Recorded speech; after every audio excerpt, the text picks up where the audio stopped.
up doing the things that kids in Brown County today do, enjoying sports like baseball, as well as hunting and fishing as a teenager. He spent his entire education in Brown County schools and was a member of the first graduating class from Brown County High School in 1966. While in school, he was known as a type of person with whom everyone could get along. He was friendly and a happy kid that everyone liked, including the ladies who found him to be quite handsome. His sister Sandy Summers described him as being a big kidder and someone who made everyone feel important no matter who you were. His uplifting spirit put others at ease. Favorite classes were woodshop and metal shop, where he helped many other students hone their craft and even lobbied the principal to allow girls to enroll in the courses, as they weren't allowed during this time. A mechanically minded student, Larry had a natural ability to maintain and rebuild automobiles, which he enjoyed doing with his father, who played a major influence in his life.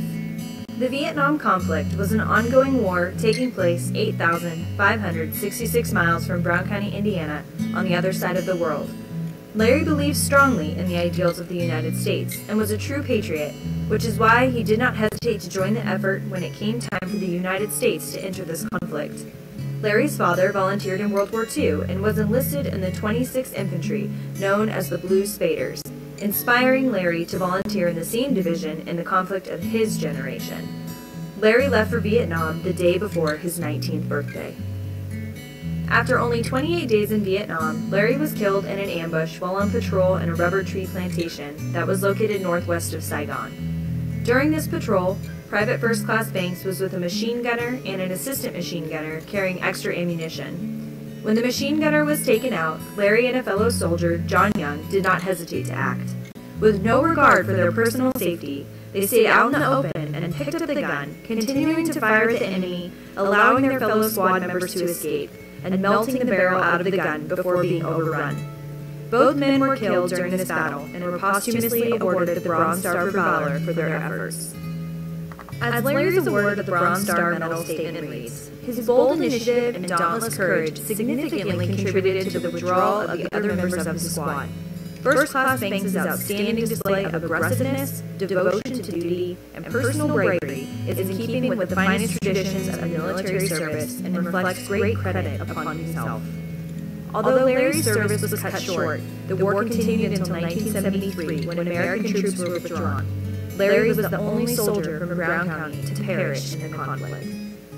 In 1994, Larry's high school classmates Michael O'Hara, Gus Schroeder, George Miller, and Lee Nygaard submitted a proposal with the support of the community to name the gymnasium in Larry's honor. The gym was dedicated on Veterans Day of the same year. In another effort to memorialize Larry and other Brown County veterans, it was decided that every year the flags in Nashville would be lowered to half-mast from November 7th until November 11th, each day commemorating one of the 5 major conflicts of the 20th century.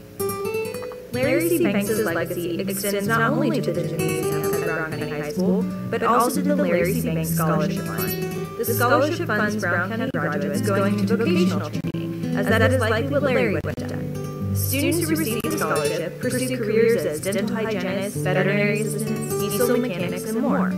To this day, a little more than $20,000 has been awarded to over 17 individuals. 50 years ago, Larry Banks bravely paid the ultimate sacrifice. Larry was not a celebrity, he wasn't anyone famous, he was just a boy from Brown County. Yet he died defending our country and upholding the beliefs of democracy and patriotism.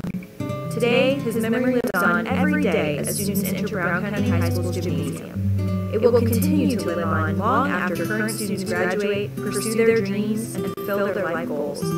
As long as the Larry C. Banks Memorial Gymnasium stands, so too will Larry's legacy, because as someone once said, no one is ever really dead until they are forgotten.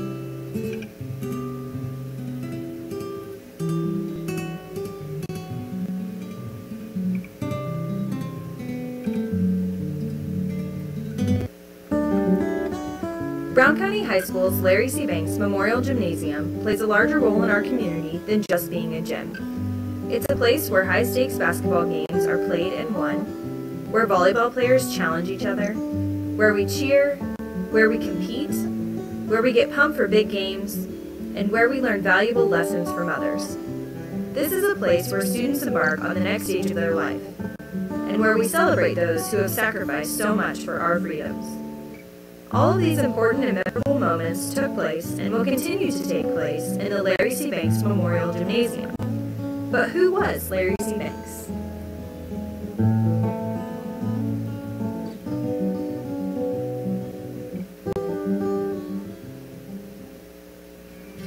Larry was born on September 21, 1948 in Brown County, Indiana. He grew up doing the things that kids in Brown County today do, enjoying sports like baseball, as well as hunting and fishing as a teenager. He spent his entire education in Brown County schools and was a member of the first graduating class for Brown County High School in 1966. While in school, he was known as the type of person with whom everyone could get along. He was friendly and a happy kid that everyone liked, including the ladies who found him to be quite handsome. His sister Sandy Summers described him as being a big kidder and someone who made everyone feel important no matter who you were. His uplifting spirit put others at ease. Favorite classes were woodshop and metal shop, where he helped many other students hone their craft, and he could lobby the principal to allow girls to enroll in the courses, as they weren't allowed during this time.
Good morning. I'd like to welcome you all to our annual Brown County Schools Veterans Day program in the Larry C. Banks Memorial Gymnasium.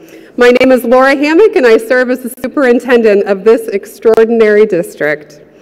It is certainly appropriate that we are gathered in the Larry C. Banks Memorial Gymnasium today.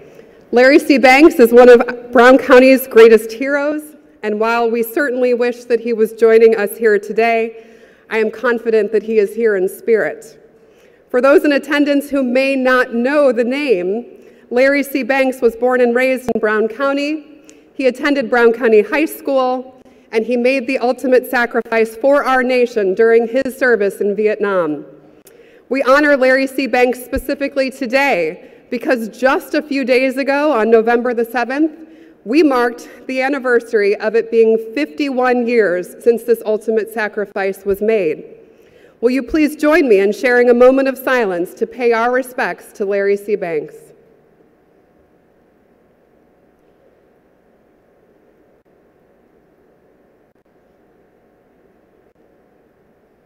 Thank you. Today we will also be honoring all of our veterans, both living and past, who have served so selflessly for the greatest nation in the world.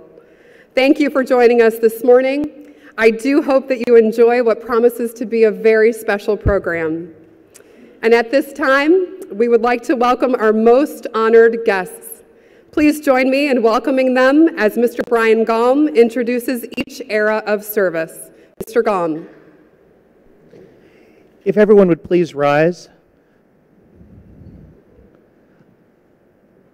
This year we celebrate the 100th anniversary of the ending of World War I in 1918. As the banner for World War I advances, please remain silent.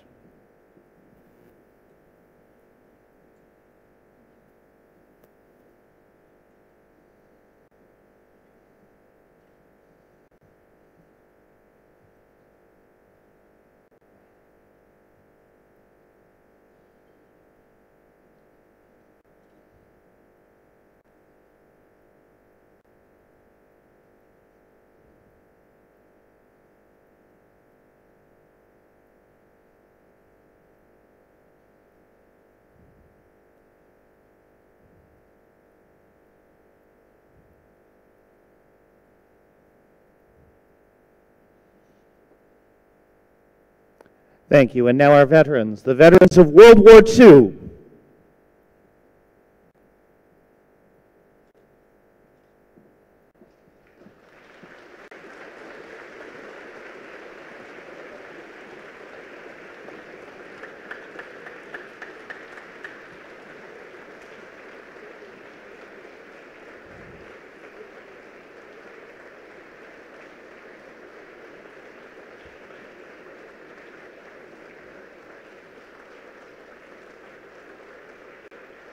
The veterans of Korea.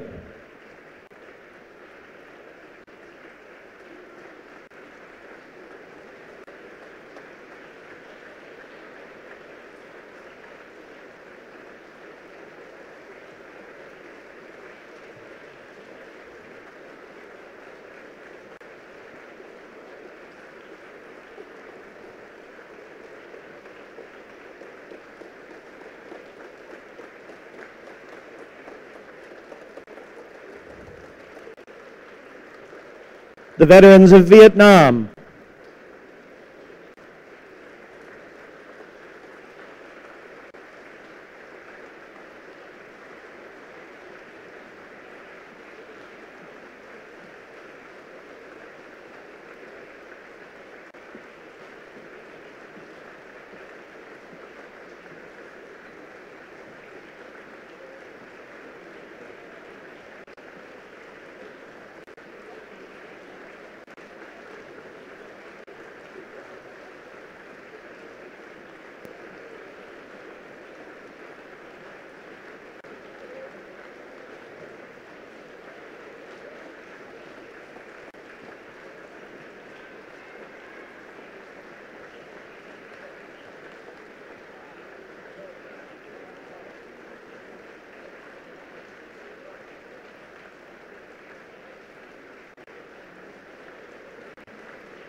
the veterans who served in times of peace,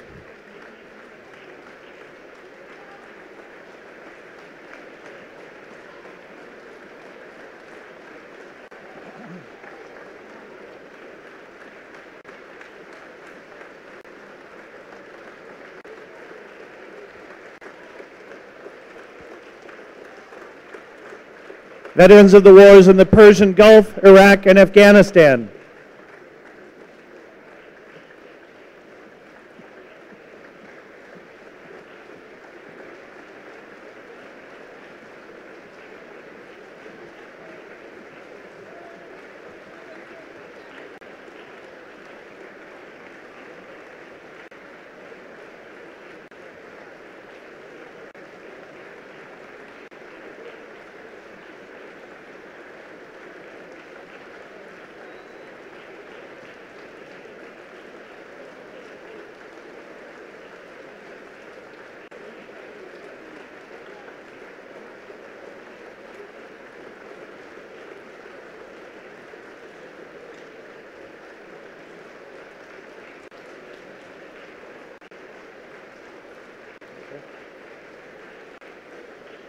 and finally the Brown County Honor Guard.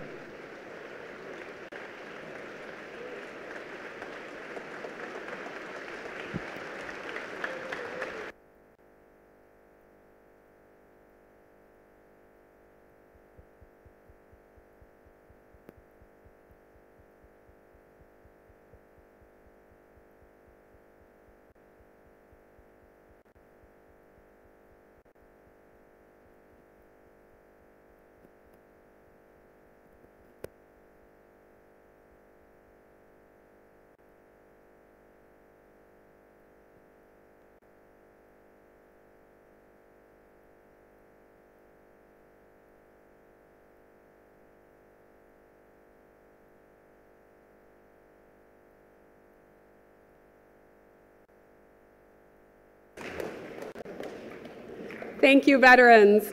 At this time, we ask that you all remain standing as our Boy Scouts post the colors.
Stripes and bright stars through the perilous fight. O'er the ramparts we watched were so gallantly streaming, and the rockets' red glare, the bombs bursting in air, gave proof through the night that our flag was still there. Oh, say does that star-spangled banner yet wave?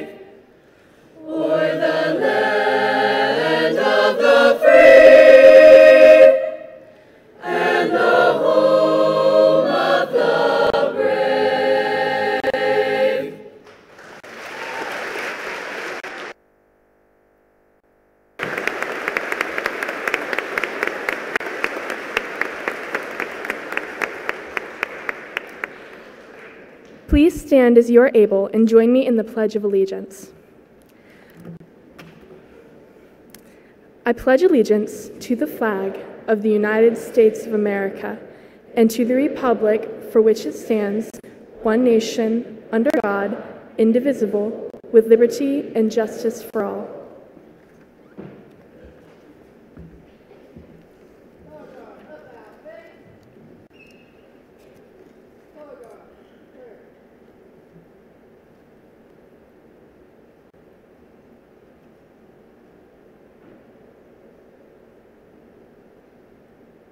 Thank you. You may be seated.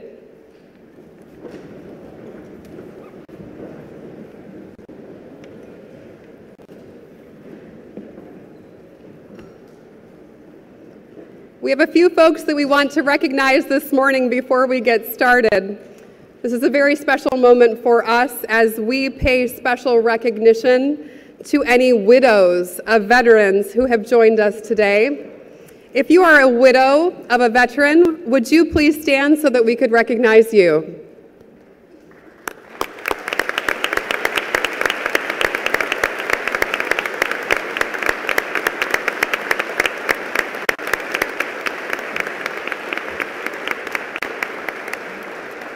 Thank you for your service. We'd also like to recognize some of our visitors and honored guests who are joining us today. I'd like to introduce one of our great friends in the Indiana State House. Would you please welcome our Indiana State Representative, Representative Chris May.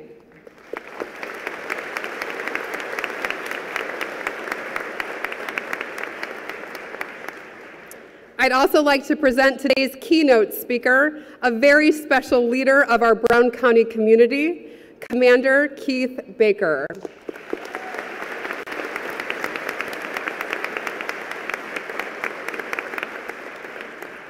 We are also grateful to be joined by our school board members, Board President Steve Miller Jr., Vice President Carol Bowden, Secretary Marlene Barnett, and our members Judy Hardwick and Stephanie Kreitzer.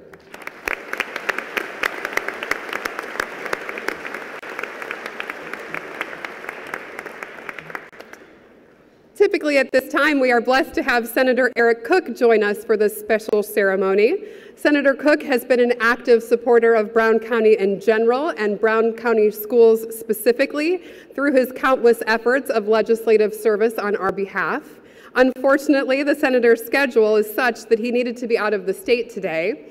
He wanted me to send his personal regrets for missing today's celebration. Senator Cook is a sincere friend of Brown County schools, and we are honored to have him serving our district, and we look forward to seeing him next year.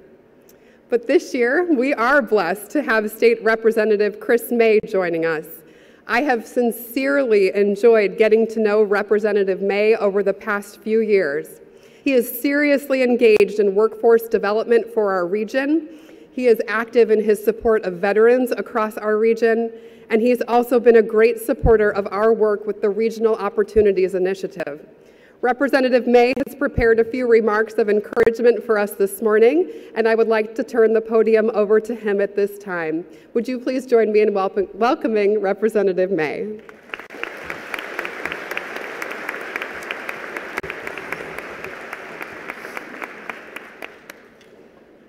Ladies and gentlemen, good morning, and thank you for attending today's very special ceremony to honor our service members and the sacrifices they have made to defend our country. Thank you for inviting me and giving me the opportunity to personally say thank you to these extraordinary men and women. This past June, I had the opportunity to participate in the 64th Annual U.S. Army War College National Security Seminar after being nominated by my good friend, Colonel Andrew Kobe Short, who was also attending the War College at that time. Kobe and I graduated together from Bedford North Lawrence High School. Now don't hold that against me. At the 4-day program, we examined current national security issues and exchanged ideas. The seminar helped me gain a better understanding of the defense community and get a glimpse into the lives of the dedicated men and women who protect our freedom. I'm so very proud of Kobe and what he has done for our country, and it goes without saying that he has made huge sacrifices to serve and protect. But what is often overlooked is a tremendous sacrifice made by his family, starting with his wife and children. These are the same sacrifices made by you and our honored guests and their families here this morning. My appreciation for our country's servicemen and women and their families is truly indescribable. You have inspired me with your love of country, and I applaud you for sacrificing your time and talents to serve the greater good. As members of the General Assembly, Senator Cook and I have the opportunity to write and vote on legislation that affects all Hoosiers, as we continually try to make Indiana a better place to live. During the 2018 session, we increased college tuition benefits for veterans, provided resources for those suffering from post-traumatic stress disorder, and eliminated the need for disabled veterans with disabilities to regularly renew their disabled parking placard. We also made sailors serving on the board of the USS Indiana, which was recently put into service, to honorary Hoosiers so they may qualify for in-state tuition. All these new laws were brought to the attention of the legislature by your fellow veterans and groups who support those veterans. We know there is more that can be done to support our active veterans, and we reach out to you to give us ideas and recommendations for new laws that may make life better for your military community.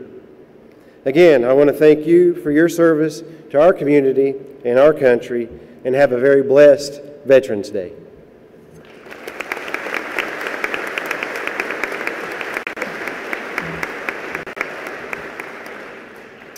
Next, I would like to welcome two members of our local VFW Post 6195, Don Burden and Bill Hamilton. They will be introducing the finalists and the winners of our Voice of Democracy and Patriots Pen essay contests. After the awards are given, the winner of the Voice of Democracy contest will read his or her essay. Gentlemen, looking forward to this.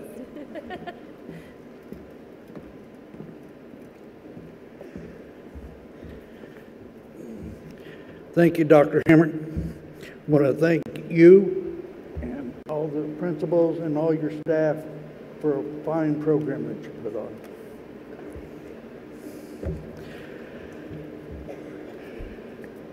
Right after our Voice of Democracy gives his speech, I have one more award to hand out today. So I will be back up here as soon as our winner gives his essay. Our Patriot Pen winners. When I call your name, please come down to receive your award. Fourth place is Avery Patterson.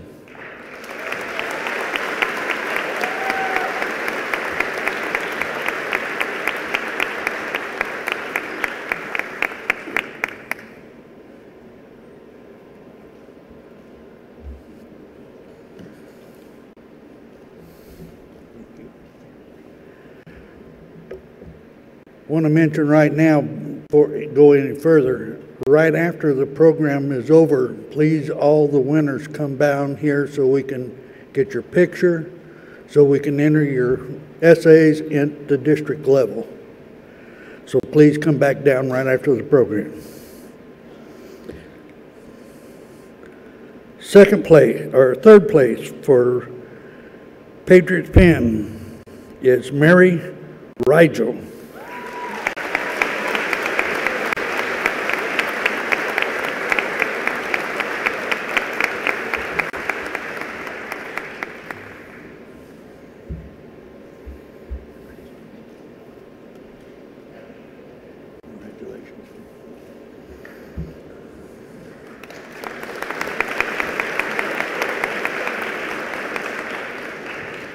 Second place, Savannah Oden.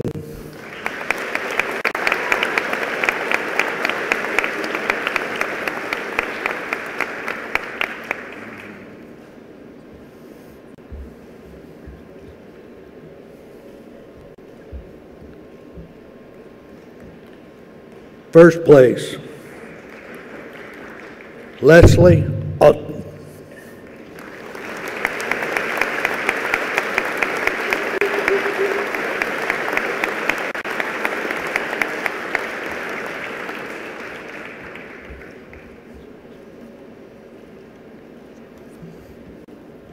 Congratulations.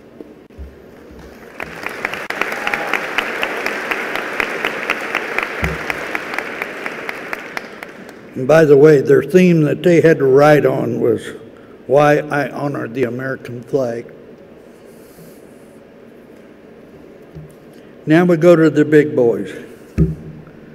Voice of Democracy. Why My Vote Matters was their essay theme. Third place, Noah Cochran.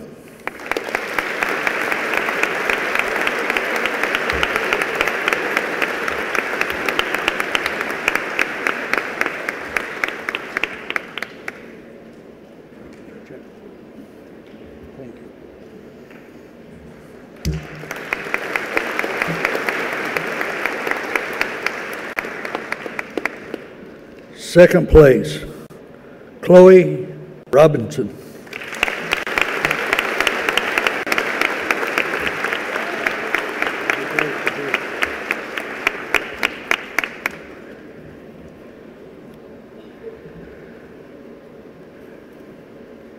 First place, everybody's going to remember him. He won last year. His name is Tanner Bowman.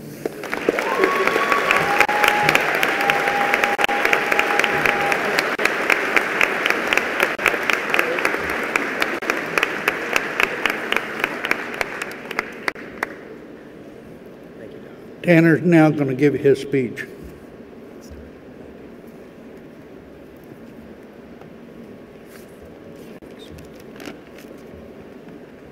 Good morning.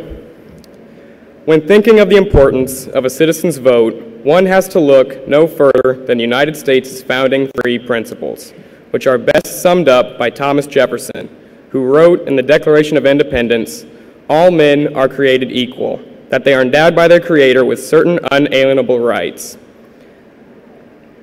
that these are life, liberty, and the pursuit of happiness." These God-given rights that Jefferson expressed are bestowed upon us because of individuals expressing their right to vote.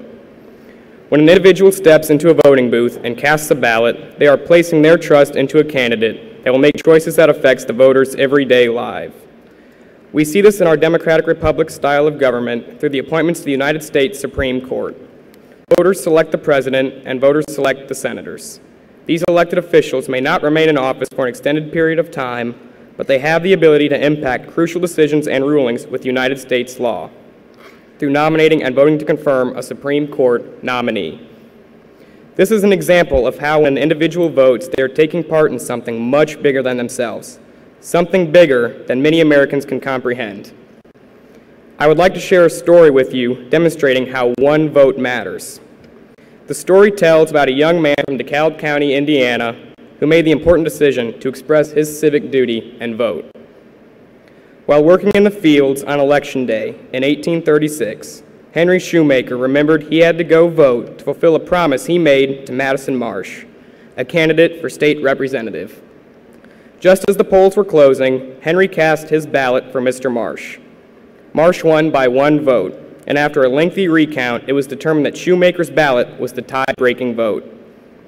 At the time, the Indiana General Assembly selected our U.S. senators. When the votes were tallied for Indiana's next U.S. Senator, Edward Hannigan won by just one vote, and that deciding vote had been cast by State Representative Madison Marsh. Just a few years later, now in Washington, D.C., the Congress debated about military conflict with Mexico. Senator Hannigan of Indiana cast the deciding vote to engage in military conflict. In the years that followed, the future states of the American Southwest were added, culminating the most dramatic expansion of our borders since the Louisiana Purchase, all of which started when one Hoosier farmhand cast his ballot at his local poll site. After hearing the story of Mr. Shoemaker, I realized how one vote, my vote, matters. Thomas Jefferson once penned, "We in America do not have government by the majority. We have government by the majority who participate." This means, as Jefferson described, that the vocal minority who vote out of the whole trumps the silent majority. According to the United States Census Bureau, in the presidential election of 2016, roughly 38.6% of all registered voters failed to turn out and cast a ballot. What if half of those voters had voted? Would the higher accuracy of the election have changed the outcome? It's the responsibility of the American people to pick our elected officials wisely and with certainty, picking them knowing they will do what is right for our nation and will hold the honor of their elected office with pride and honor. Because although the American people realize it or not, their decisions do affect the future generations of Americans, as well as the future state of the Union. It is the duty of the voters to be informed and well educated on the issues and problems we face, and to act with the principles and morals the founders started our great nation with. Because although we might not believe it, but one of us could be the next Henry Shoemaker. So why does my vote matter? Well, at the age of 17, I have not yet gained my civic privilege of voting yet, but I do have a voice. Even though I cannot vote, I am an active, engaged young citizen. I follow local, state, and national politics, and constantly mull over how our ever-changing political climate affects my life. To me, my future vote matters because it delegates my entire life. It affects the taxes I pay. It affects the regulations I have to follow at my place of work. And it affects our servicemen and women who are deployed overseas, as well as our veterans, many of whom have a dire need for VA medical assistance. It also affects, most importantly, the state of our Union. Abe Lincoln, in his Gettysburg Address, triumphed that the government of the people, by the people, for the people, shall not perish from the earth. Therefore, there are many things we can do to make a difference for our country, but to me, one small step towards making a difference and keeping our government for the people, by the people, is by making our votes matter. Thank you, and God bless the United States of America.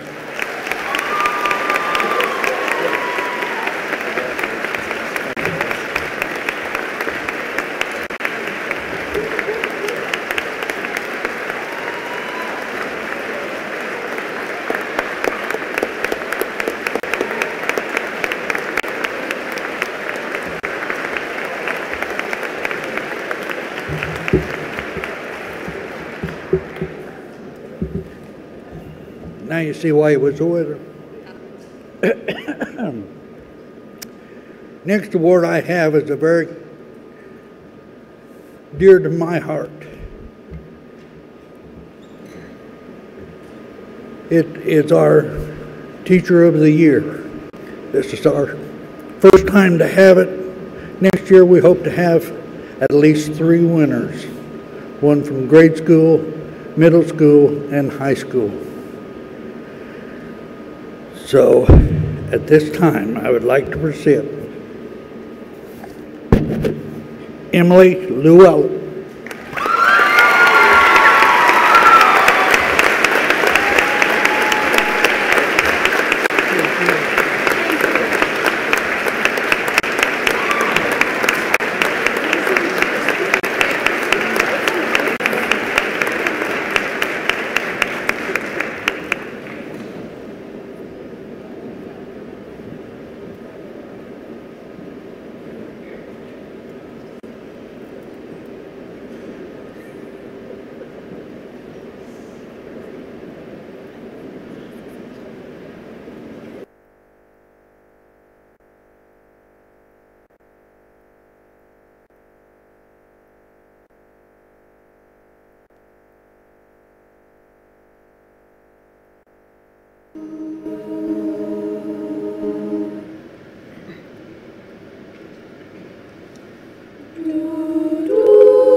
Beautiful for spacious skies, for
America, may God thy gold refine, till all success be nobleness, and every gain divine, divine.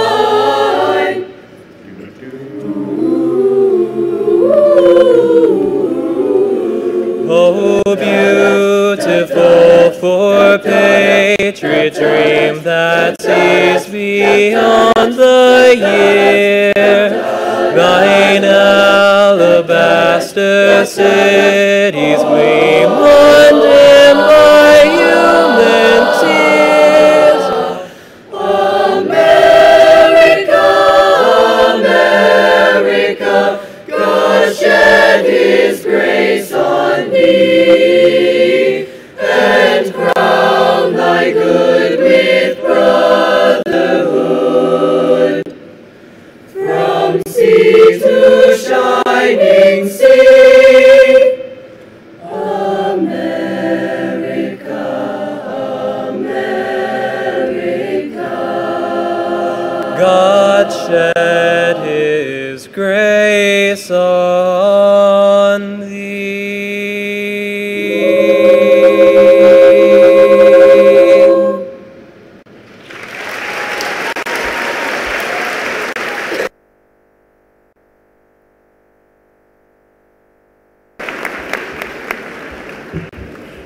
Good morning. My name is Matthew Stark, and I am principal, and I have the honor of being principal at Bryan County High School. The next section of our program is very special because this is the time we recognize our high school students that continue this important military tradition. We are very, very proud of these 5 students, and we will recognize them in just a moment. It should be said that we are proud of all of our students, but a decision to enter military is the next step in your career is a brave one. As for this, we are extraordinarily proud. Students, please stand as I read your names and you'll be recognized. Joshua Perry, Indiana National Guard.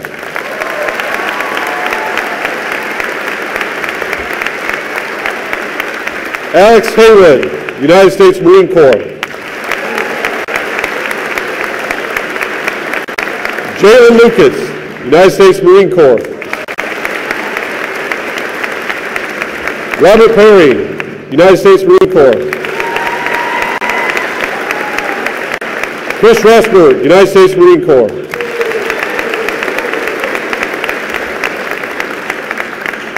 Thank you for your service. Next, we have one of the favorite parts of our program. Our Bryan County High School Wind Ensemble will play, and the choirs from the Bryan County Intermediate School, Bryan County Junior High School, and the Bryan County High School will sing The Pride of America. Veterans, when you hear the song that represents your military branch, we invite you to stand as we celebrate your branch of service. Mr. Gom will announce each branch.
The United States Army. Over hill, over dale, we will hit the dusty trail, and the caissons go rolling along. In and out, hear them shout, counter march and rides about, and the caissons go rolling along. Then it's high, high, ye in the field artillery, shout out your numbers loud and strong. For where'er you go, you will always know that the caissons caissons go rolling along. The United States Marine Corps. From the halls of Montezuma to the shores of Tripoli, we will fight our country's battles in the air, on land and sea. First to fight for right and freedom, and to keep our honor clean. We are proud to claim the title of United States Marines.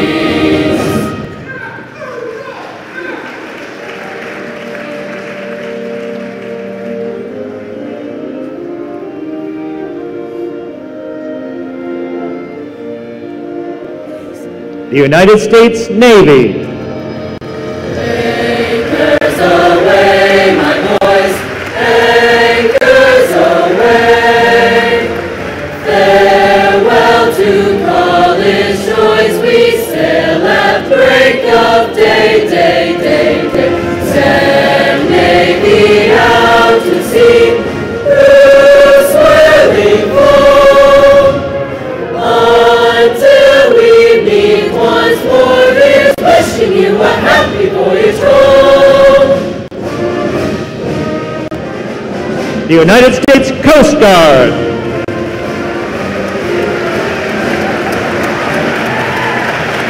We're always ready for the call.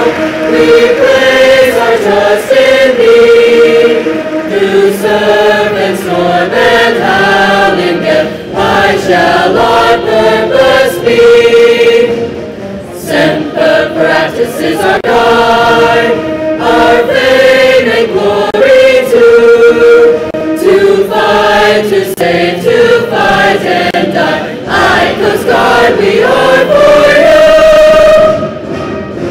The United States Air Force. Off we go into the wild blue yonder, climbing high into the sun. Here they come, singing to meet our thunder. Atom boys, give her the gun. Down they dive, spouting our flame from under.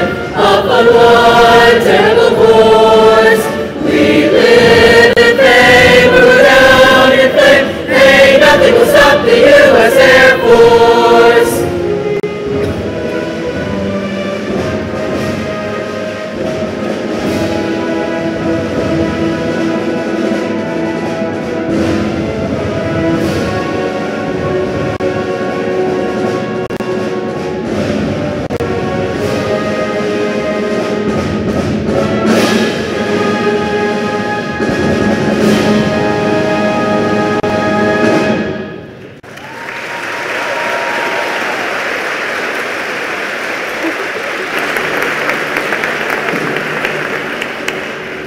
I'd like to take a moment to thank our outstanding musicians who are assisting with our program today.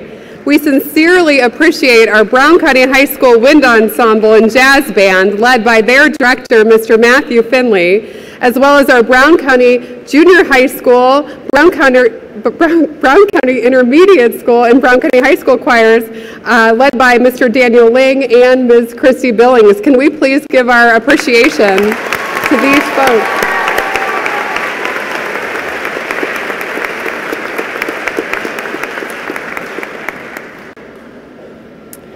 So we have a very special club at our high school. It's the Brown County High School History Club.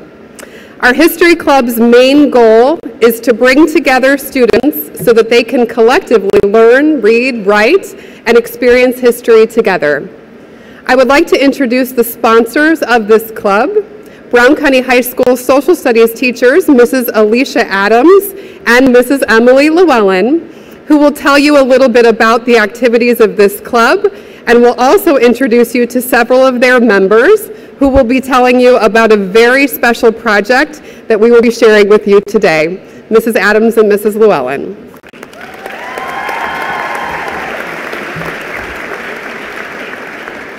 Well, good morning. My name is Alicia Adams, and this is my colleague, Emily Llewellyn.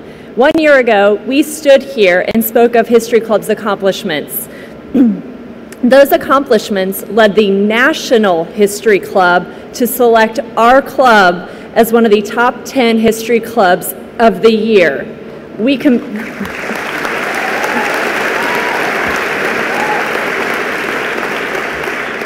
competed against clubs in over 44 states with over 17,000 students participating. That's pretty darn good for our second year.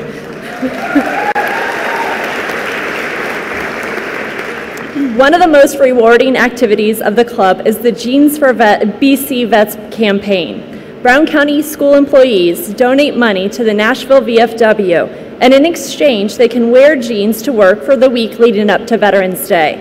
Over the last 2 years, History Club has raised over $1,500 for our local vets, aiding in memorial expansions and scholarships. At the end of the ceremony, we hope you also will participate by donating money to the club members located in the gym lobby. 100% of all funds you donate stay right here in Brown County supporting our veterans.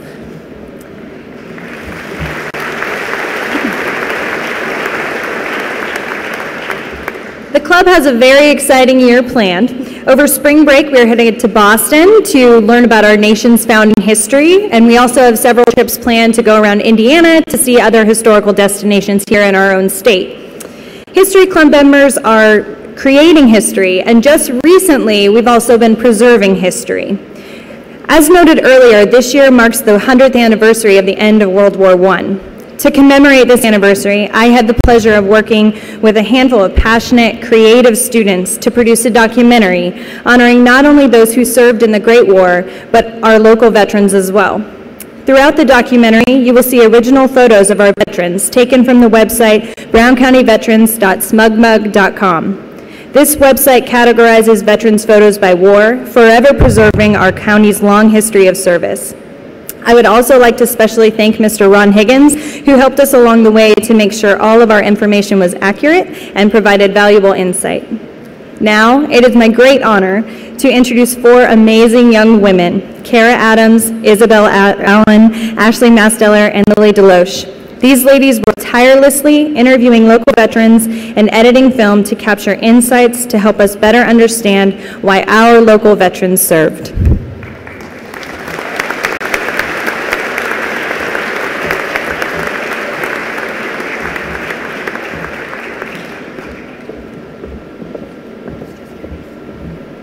I'm Ashley Masteller. I'm Lily Deloche. I'm Isabel Allen. I'm Kara Adams. And good morning, and thank you for attending the BCHS Veterans Day program. In creating the documentary, we wanted to know what made our brave men and women want to serve in the military. We had the amazing opportunity to sit down in each and every one of them to listen to their stories. Making this documentary was difficult, especially when it came to editing the videos. We didn't want to cut anything. These are stories we all know were a once-in-a-lifetime opportunity to hear and something we will never forget. These stories featured speak to us so much more than our textbook pages ever could. These are men and women from our community who chose a path so much greater than themselves. We all hope you enjoy our video, and on behalf of myself, the History Club, students, faculty, and everyone attending the program, we all thank you for your service.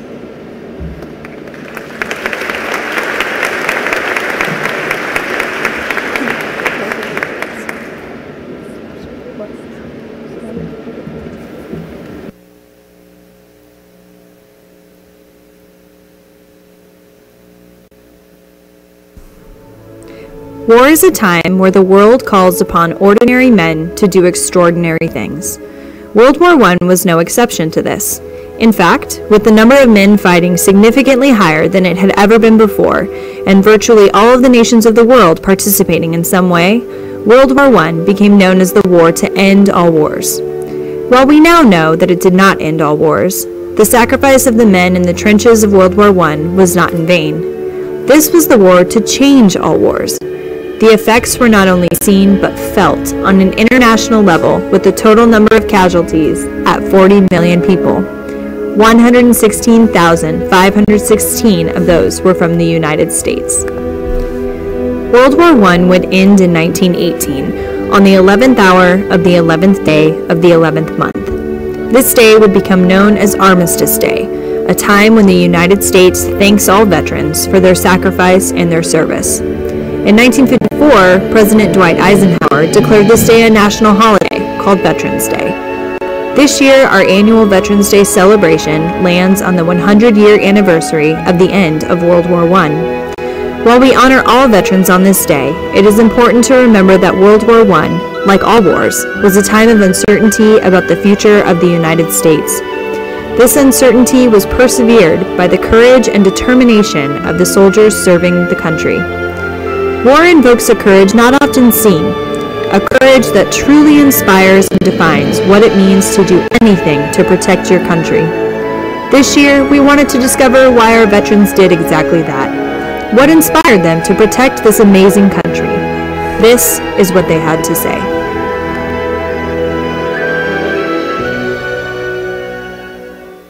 My name is Henry Marshall, Hank Marshall, served in the Army. I joined out of a sense of adventure, free trip to Southeast Asia, and they pay you too, so I joined. My name is Philip McGuire, U.S. Army. I was drafted in 1968. I served, and I don't regret it.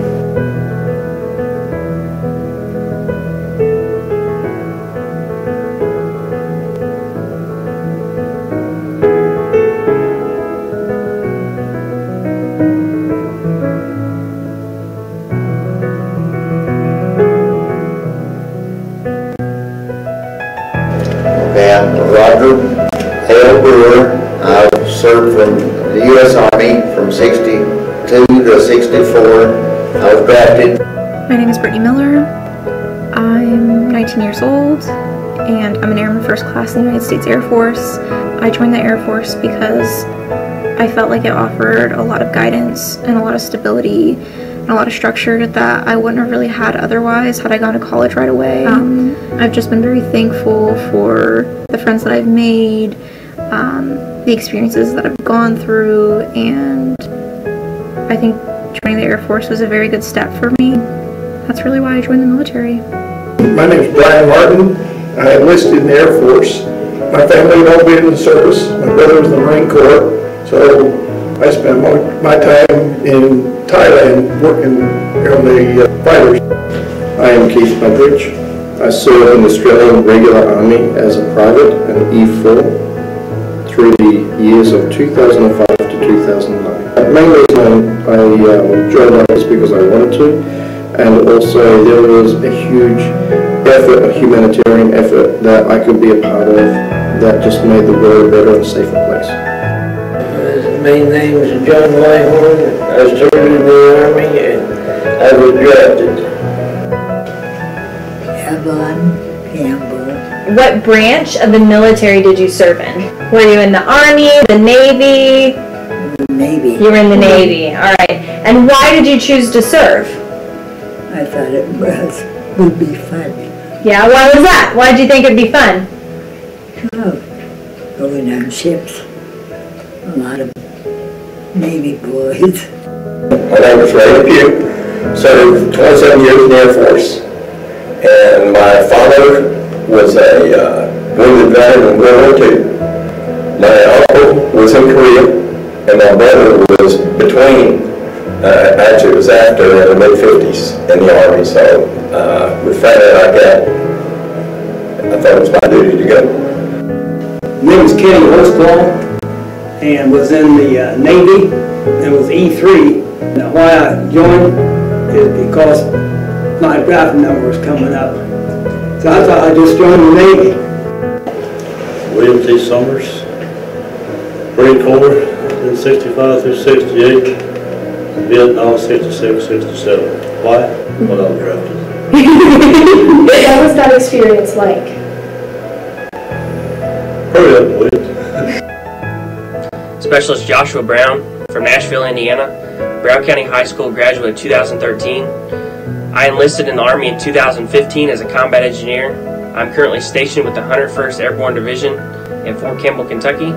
The reason I joined the Army is because I wanted to be a part of something greater than myself and to protect the rights and the freedoms we have as Americans today. Okay, my name is Erwin Schendel, and I served because, well, I enlisted, but I enlisted because I was drafted. I got a letter just every few months, you know, with induction orders. And I got drafted 12 times before I finally did go in. I told them they would never get me. It looked like they were going to, so I found out that I could enlist for 2 years. And so that was the same amount of time as if I was going to be drafted. My name is Horace Smith. I was in the 2nd Marine Air Wing for 4 years. Why I served? I'll ask you a question. Why wouldn't you? All these pictures around here are my uncles, cousins, friends I grew up with. They served. This country is a great country. And to do my part only seemed natural. William Don Lyon, Navy. Navy? So I was going to get drafted in the Army as a private. Hi, I'm Clayton Fox. I am an Airman First Class in the United States Air Force, and I joined to work on airplanes as an airman. Okay, my name's Dan Kaiser. I was in the Army, came right out of high school, and I had a very driving urge to fly. The Army offered a program where you could go straight in from high school into flight school. And I did that and became a helicopter pilot in Vietnam. Hi, I'm James Fox. I'm a Lance Corporal in the United States Marine Corps, and I joined to serve something greater than myself. William Arthur Taylor. I was in the U.S. Air Force for 4 years. I spent 2 rotations in France, 2 in the Philippines, flying in and out of Vietnam. And I never spent a night actually in Vietnam because they said, spend the night your plane wouldn't be there in the morning. Leon Rose, Air Force. I joined because one reason there wasn't any jobs there. I got sent to Vietnam for a while, but it wasn't that bad. Heading at times. We all thought we were doing a good thing. My name is Don Burton. I'm the commander of the VFW. I was drafted. I had 3 other brothers who had already served in the military. And so when I got drafted, it was my privilege and honor to attend also. My name is Graham Howard. I'm nicknamed Teed. I served in the Army twice.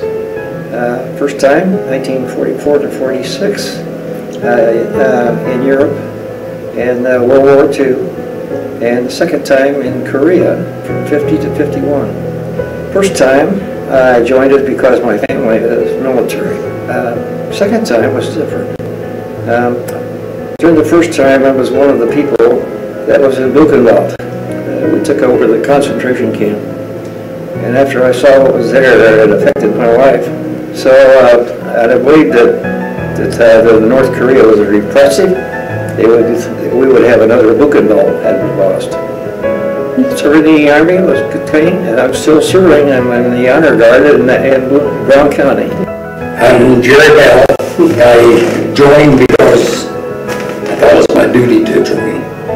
Vietnam was going on strong, but I just felt like I needed to join. My name is Dan Hillen. I was in 12 years in the Marine Corps and 18 in the Army.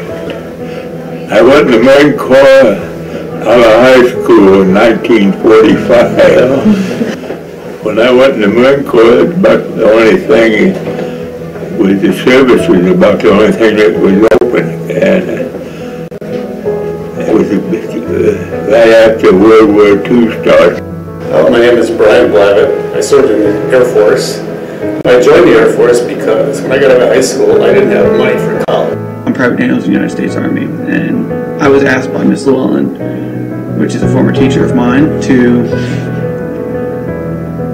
share my input of why I joined the military. It's just been something in my family legacy. I've had relatives in the Civil War, the World Wars, the Korean War, and the Vietnam War, and the surge in Afghanistan and Iraq. I just wanted to follow in my relatives' footsteps, my siblings that have joined, and serve along with brothers and sisters. My name is Robert Mays, and I served in the United States Army in 1969, 1971, and went to Vietnam 1969, 1970.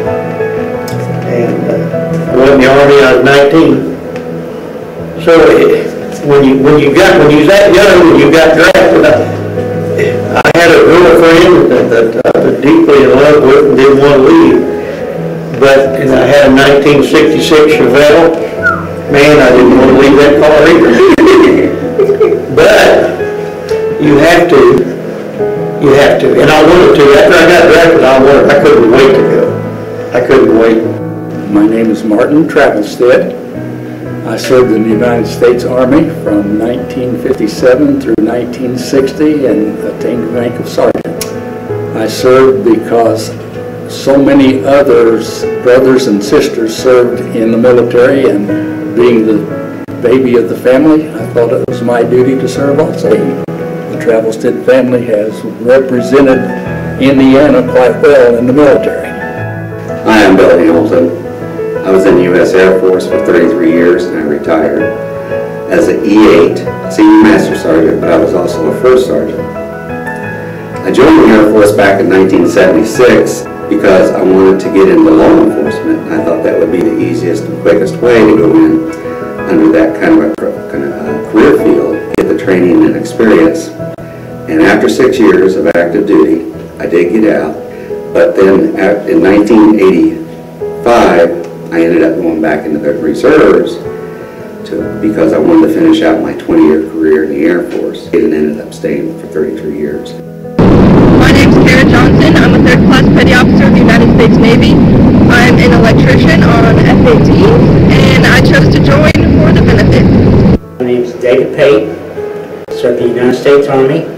I always wanted to be in the Army since I was young, and I delayed marriage so I could do what I really wanted to do, and I was serving in the United States Army. Wisest thing I ever did next to marrying my wife, Gail. And I am commander of the Brown County Army Guard. My name's Chet Kylander. What branch of the military did you serve in? Navy. I was a seaman. I guess I did it for... You're not going to like the reason, but I did it to keep from having to be in the Army. Hi, I'm Trevor McTarsney. I'm a E2 31 Bravo military police officer, and the way the meaning is I've had a couple of influential men in my life that have been in the military, and I've always respected them to having the courage to stand up and raise their hand and say, I'm going to do this. I wanted to be proud of myself and proud of what I was doing, as well as I wanted my family to be proud. Robert L. Gibson. My branch that I was in, I went in as a teenager in the infantry. I enlisted. Oh yeah, I had a brother that was in the Pacific after Pearl Harbor. Why did I decide to do it? Well, there was 5 of us, and we thought we could win the war. It is thanks to all who have served and to all who are currently serving that we are able to truly be the land of the free and the home of the brave. This Veterans Day, we must remember our fallen veterans and show our utmost gratitude to our current ones, and let them know their service is appreciated and will not go unrecognized. To all military personnel, whether it be previous or active, we all thank you for your service.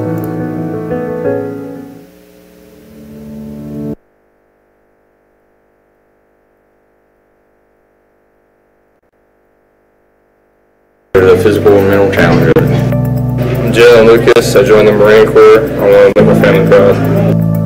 My name is Alex Haywood. I joined the Marine Corps because I want to make a difference. My name is Chris Ratsberg. I'm joining the Marine Corps because the camaraderie and brotherhood, I want to be part of the greatest team on earth. My name is Josh Perry. I'm in the Indiana National Guard. The reason why I joined the National Guard is because I want to get a head start in life, and also because I've always wanted to serve my country.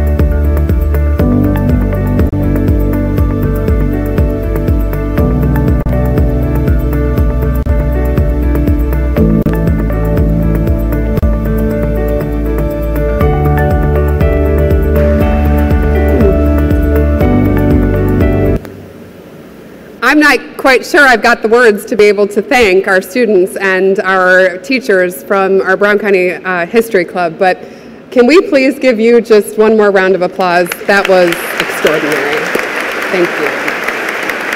Thank you so much.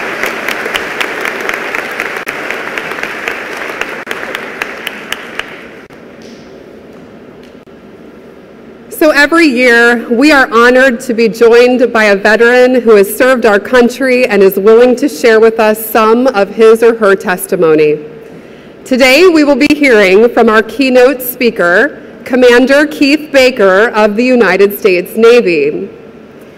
Commander Baker has not only served our country, but he has also served our county in a variety of applications, from an elected official to a community volunteer. Commander Baker sits on 14 committees and boards across the county, and he also serves as the president of our Brown County Council. Commander Baker is a great friend of the schools, and along with his wonderful wife, Andrea, who serves as one of our elementary volunteer resource officers, has donated countless hours of time towards advancing the experiences and opportunities given to the boys and girls of this school district.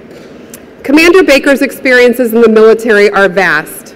He's a graduate of Columbus North High School, Purdue University, unfortunately, and the United States Navy Flight Training Command. Commander Baker served the United States of America for 20 years as a pilot in the United States Navy, with 400 aircraft carrier landings and over 5,000 hours of military flight time logged.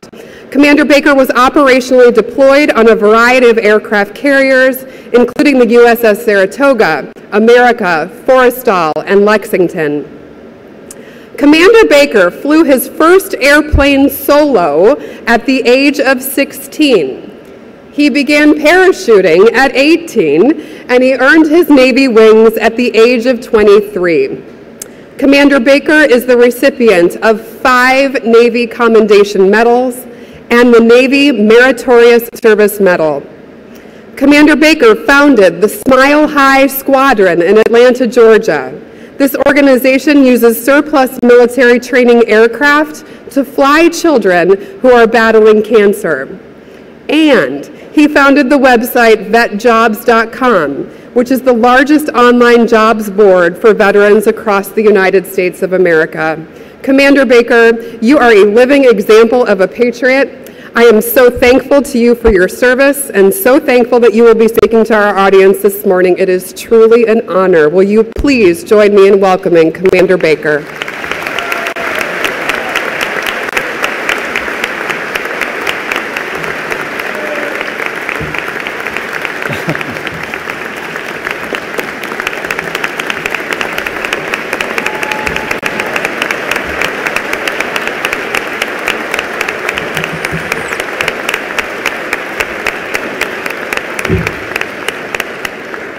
Thank you. We're going to try something different today. I think that I'm mic'd up. This is the most untraditional speech you ever heard, folks. I like to run around and jump up on tables and be crazy because I'm a naval aviator. If you don't know what those are, you're about to find out. I'm so honored to be here today with this group, especially in front of us right now. I wanted to thank Dr. Hammock, the employees and students of Brown County School Corporation, guests and veterans, particularly our 2 World War II veterans that are sitting here, again, Teed Howard and Bob Richardson, truly an amazing group of people. We also have these folks that were identified as going into the service, and I appreciate you as well. But you know, they're not the youngest that we have here today. We have an organization in our group called Sea Cadets, and they have been in training already. And with us today, if you'll just raise your hand, Toby Smith, I see over there. Brian Smith is somewhere around here, I believe, in uniform. Brian, and I think Brandon Phelps. Brandon, are you here today as well? Give them a hand if you will.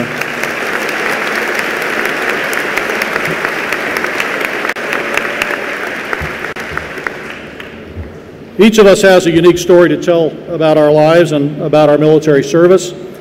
My story is no more important than those people sitting in front of you today, truly great Americans. I think maybe Superintendent Hammock just didn't have any names beginning with the letter A when she called me in her contact list. I don't know why I'm up here. I see three groups here today, veterans, I see family and friends and citizens, and I see young people. A bunch of old guys that serve their country, some people who think that was pretty cool, and a bunch of you kids are thinking, who are these old guys again? I know that we have fifth graders. Where are the fifth graders here today? They put you in the cheap seats. Don't worry, you'll grow into the others. You know, it occurred to me that the fifth graders through the eighth graders are sitting here today thinking, hey, really cool, we're in high school. All right. The ninth graders are sitting here thinking, I hope that old guy talks for another hour, I don't want to go to class. Now the cool 10th graders are sitting there going, where's my iPad, where's my phone? You know, the juniors, well, they're just looking next door going, hey, do you think the cool girl saw me a while ago? What do you think? I look good, don't I? But the seniors, where's the seniors? All the seniors. Seniors today, you're scared. You haven't heard back from college yet, and you're thinking, oh my gosh, I better pay attention. I might need this information. Naval aviators can be a little bit rowdy. Most of us still think we're 25, even though we live in 100-year-old bodies. But it was an amazing time of our lives. I have with me today another naval aviator, my buddy Tim Sparks from Brown County. Tim, just wave, say hi.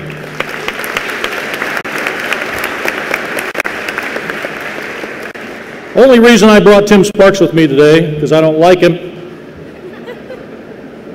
Tim, you got your red flag ready? There you go, he's going to wave a hat. If I tell something that's a complete lie or fabrication, Tim's going to wave his hat.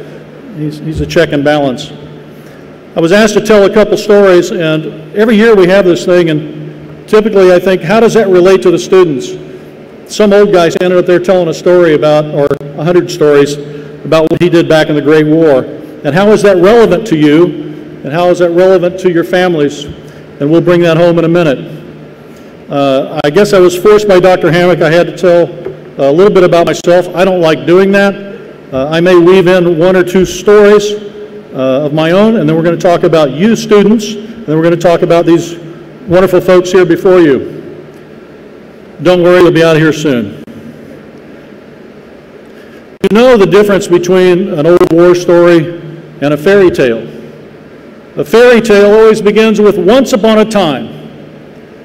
An old veteran telling a story always begins with, hey, this is no kidding, this really happened. I'm not sure which you'll hear today, but we'll work on that. In my home, I have a uniform hanging in the closet. And on that uniform, all kinds of gold braid and medals and ribbons. It looks really cool. Except it doesn't fit anymore, and I didn't want to wear it. I appreciate some of you that have uniforms or partial uniforms. That's important. I did bring the cool hat though. That still works. It's got all kinds of gold braid on it. But after the introduction, I'm not sure I could wear it. I mean, it probably doesn't fit. We'll throw that down there. If I lose my place today and I close this book, it just means I'm going to tell 100 more stories, okay? Last night, Dr. Hammock, I had the unique opportunity to talk about what it means to be a naval aviator to one of your teachers. And I said, you know, we're pretty crazy people as naval aviators. We fly off of ships and we do what you might think are stupid, dangerous things. I said, so I want to impress on the students how crazy naval aviators can be.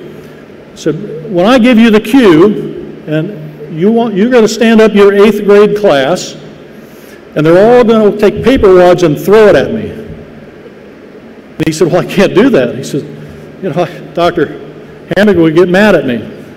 The reason I tell you that story is each of us out here in front, we make fun of each other all the time in other services, and what you flew or what I flew, we make fun of each other. But don't you guys try to make fun of us, because we'll circle the wagons and whip up on you, okay? So we tease each other about Air Force or Navy or Army or Marine Corps. Coastie, you're back there. Okay. So I'll give you an example how that works. When that teacher said, I can't do that, that wouldn't be according to the rules, I might get in trouble. I said, you might make a great Air Force officer someday. I don't know if he got that. Who likes airplanes? Who likes veterans? Cool. On October 15th, 1977, at 5 o'clock in the afternoon, cold, rainy, overcast evening, I found myself behind a carrier in the Eastern Mediterranean. I had been in the service at that time for 2 years. I had just finished flight training, literally on Tuesday night. Friday morning, I was in the Mediterranean flying as a replacement pilot because the squadron had lost an aviator, and I was sent right from the training environment to a combat type of environment. During that period of time, we were fighting what we felt like was a pretty serious Cold War. The Russians were always trying to push us around, and we were trying to make sure they didn't push the little guy around. Since I got there and I was a new kid, without much experience, joining a fleet squadron, in their wisdom, they gave me some practice landings every day that they could. Now, keep in mind, this is my second day of flying in the fleet, and I'm out. They told me to put my tail hook up and just do some practice landings in the carrier, get 2 or 3 of those, and then land when I was about out of gas. Well, you saw the crazy movie. I don't make any correlation to Top Gun, but I'm fat, dumb, and happy thinking I've got one more landing to make and then I can go inside and eat a cheeseburger and relax. When I get a call for something that was called Screaming Eagle, I didn't know what that meant. I was a new kid. I looked down at my knee board and I tried to call up the notepad that said, what the heck is a Screaming Eagle? Turned out that it was some real world situation that we had an American ship in jeopardy. And I went, oh my gosh, why me? Well, because you're the last one in the air and nobody else can take off. The ship gave me a vector for this problem situation. Turned out that 200 miles away, off the coast of Tunisia, and the Tunisians weren't very friendly to us at that time, one of our intelligence gathering ships was right at the 12-mile limit. You can't get any closer to that, to another country, without getting in trouble, I guess. At that time that evening, there was a Russian warship that was trying to knock our U.S. ship inside the 12-mile limit and capture it. And I was the only kid in the air. The ship, they switched me up another frequency and said, Screaming Eagle, your signal is 180 for 200 miles. Hey, I can do this, I'm going. I felt like the cavalry myself. Well, a few minutes later, I looked down and realized, I don't got the gas for this. What are they doing? I've been up in the air for 2 hours and I got 40 minutes of fuel left. Well, at 520 knots, most I could go on an A7 Corsair, it was about 600 miles an hour. I wasn't a rocket scientist like some here. I wasn't a math major like some here. I started figuring out I don't have enough gas to go do this. And they didn't care. Okay? So I'm calculating, and because I'm a math challenge person, I'll go to Miss Fox. Math teacher, Miss Fox, how long does it take me in the air to get 200 miles at 600 miles an hour? About 20 minutes. Okay? And I got 40 minutes worth of gas. Okay, so I get down there, praying the whole time that there's no ship there to rescue, because all I've got on board me, on board my aircraft, are some machine gun bullets and an empty fuel tank under my wing. The fuel tank looks like a bomb, so I'm hoping the Russian thinks that I'm armed. And it worked. Well, sure enough, I get there and there's our ship trying to get away and this Russian guy trying to get him in to capture him. And felt pretty good. Felt pretty good. I put that airplane down on the deck, blew it about 50 feet up behind this Russian, popped up over the head and set up a strafing pattern over the head while our guy got away. And I thought, what am I doing here? I'm from Columbus, Indiana. What on earth am I doing here? Each and every one of us, I think, and the veterans, remember a moment in time where we did something that made a difference. Today I will mention this story and later on a really much briefer story that tells you in my life the things that I remember most that made a difference. The thing that day that made the biggest difference to me was that I was going to have to go in the water when I got done. But it was part of the real world and part of what I was trained to do. I just hadn't thought it would ever occur. You know, I just came in to get the benefits and get some flight time. The greatest thing in my aviation career was looking up 15 minutes later, about 7 minutes of gas left. And in the meantime, the ship had been sending the cavalry, the real cavalry. And as I looked up, here come 6 A-6 Corsair intruders. Sorry, Tim, your airplane.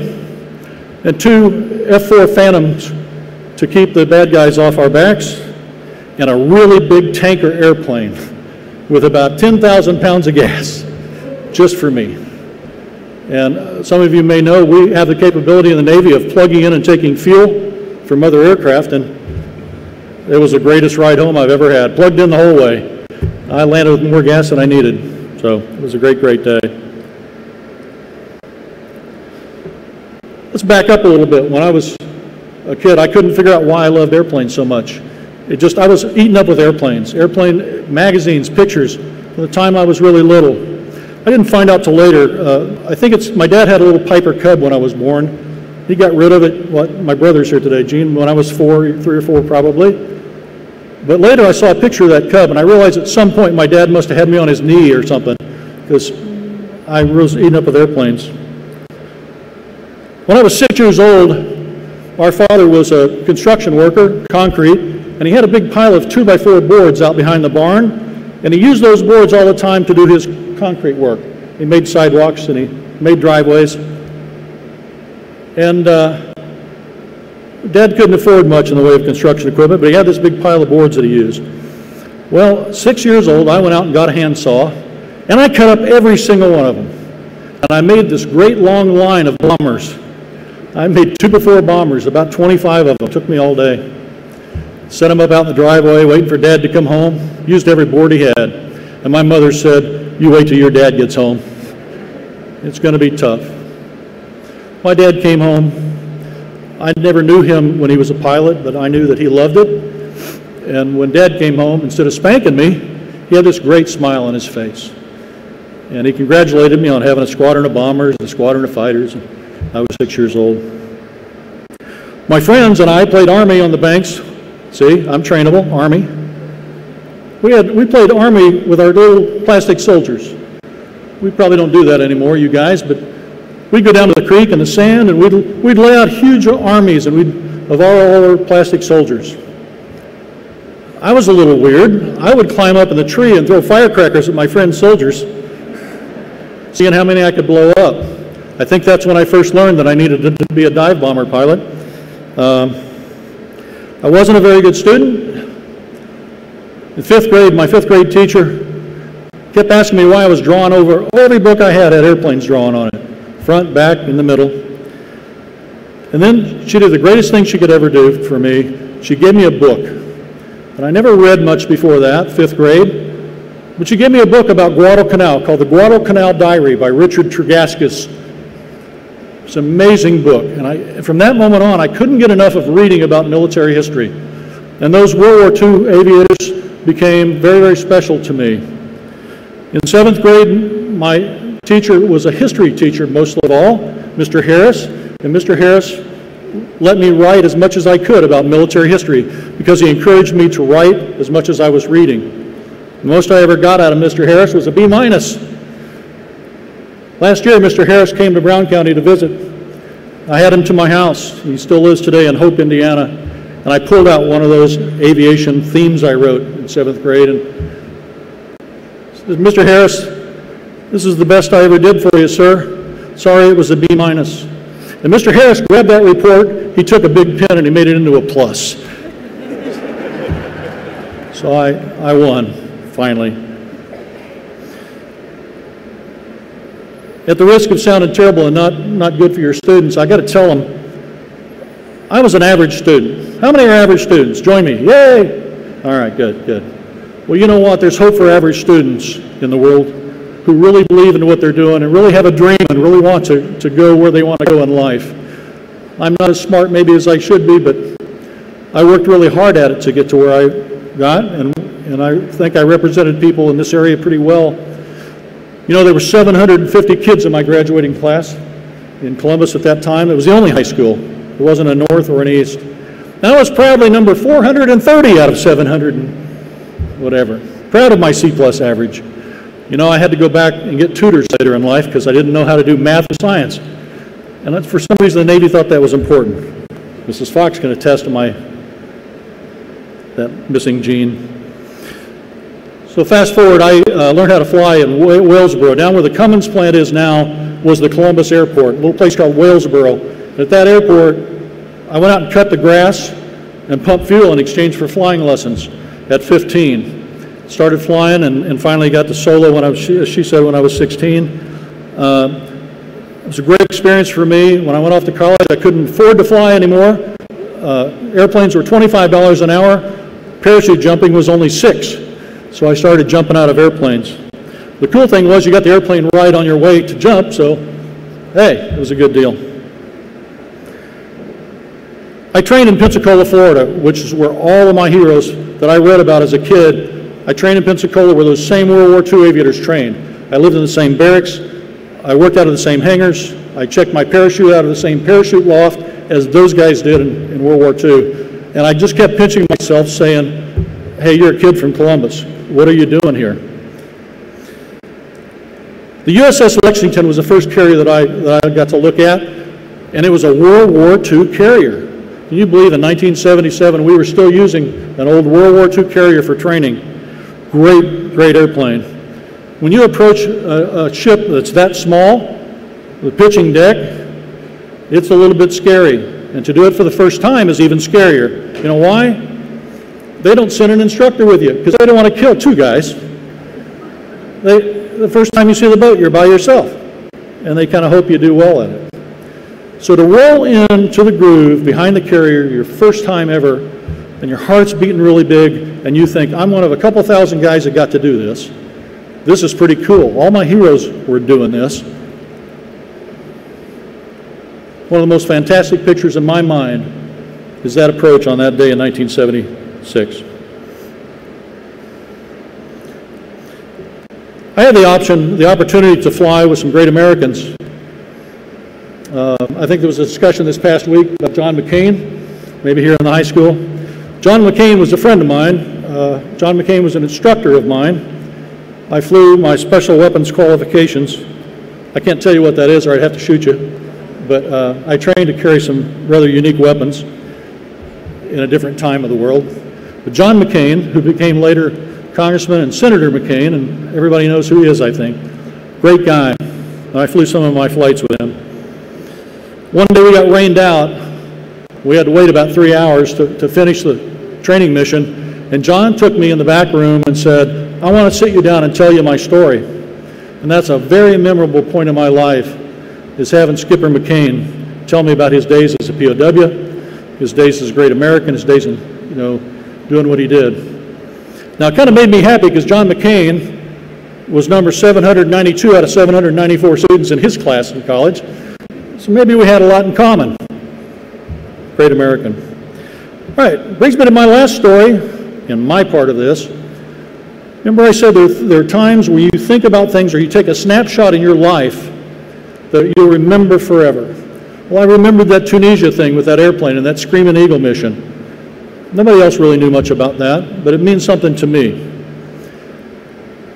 I later on became a squadron commander, was in charge of a squadron of fighter bombers, A-7 Corsairs in New Orleans, Louisiana. Boy, what a circus that was. I had 17 airplanes, 3 full-time pilots, and 17 airline pilots. All they did was come to town and party down on Bourbon Street. It was hard keeping those guys straight. but also because of our proximity in New Orleans to Houston, Texas, where the astronauts live.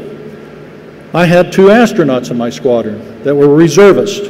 They came in and flew a couple times a month. They were great, great guys.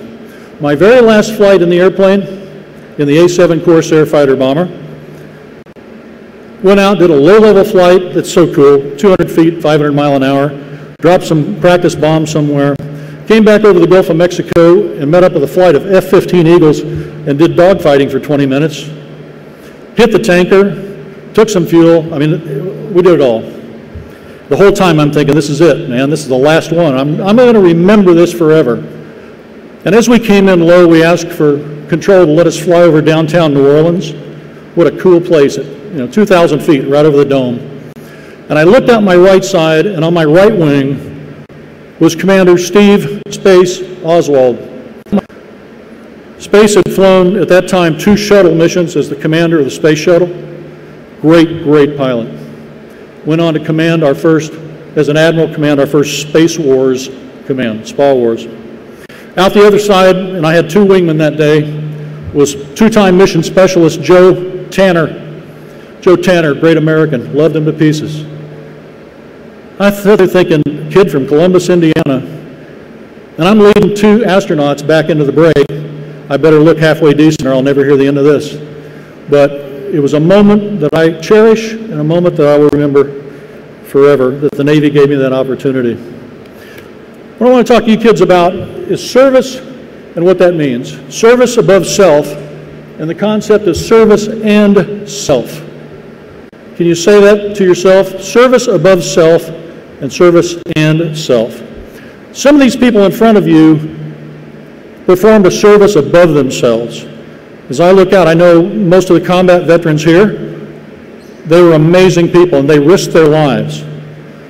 And Sparky and I probably risked them every time we tried to land on the boat. We were so bad. We never knew if we were coming back or not. But service and self is a little bit different than service above self. You may be called to come above yourself, but we have this crazy idea that unless I go into service and risk getting killed, I don't want to go into service. Well, you can go into service and help your country and help yourself with education, experience, travel. So it's okay to have service and self. I want you to remember those 2 concepts. I was going to say at the beginning of this part that Webster defines service as. And then I remember that none of you kids probably have a clue what Webster is. It was an old dusty dictionary that us mediocre students used occasionally. So let's Google it. Google says that service is the act of helping or doing work for someone. Above means at a higher level or layer. And self is a person's essential being that distinguishes them from each other, from one another. Service above self, helping others, higher level, yourself. Now, a veteran is defined by Google as a person who has had experience in a certain field. Well, a second-year player at the Colts could be a veteran. They wear a uniform. I'm not so sure that they have the same level of risk that these folks here had as a veteran. So let's just refer to these guys and gals here as military veterans. A military veteran defined by Google as a person who has served and is no longer serving in the armed forces. Service to others requires that you willingly volunteer to give something of yourself to make life better for somebody else. You have to learn to build a place in your heart to help others.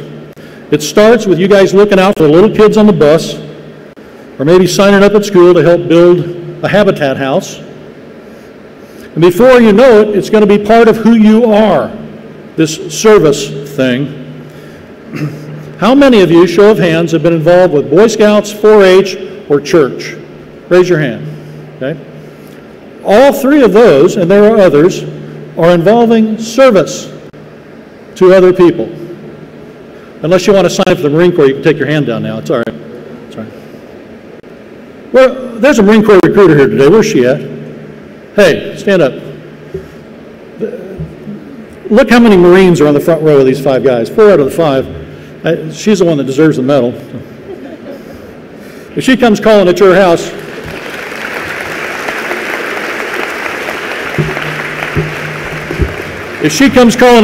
you're going to be Semper Fi and underway. I know that. I told her, I said, we get done talking today, I think this is going to be a target-rich environment for you. Let me put this in better terms. Someday, when you get older, you're going to pull in your driveway, you're going to be tired from work, and you're going to look next door, and the old man next door is struggling with a mower trying to mow their lawn, and they shouldn't be doing that at age 85. Before you go in and sit on the couch and have dinner, have a drink, you're going to go out in the garage, and you're going to get your lawnmower out, and you're going to go next door, and you're going to mow that lawn. And that couple is going to look at you with tears in their eyes, and then you're going to realize how good it feels to help somebody else. You're going to realize what service really means.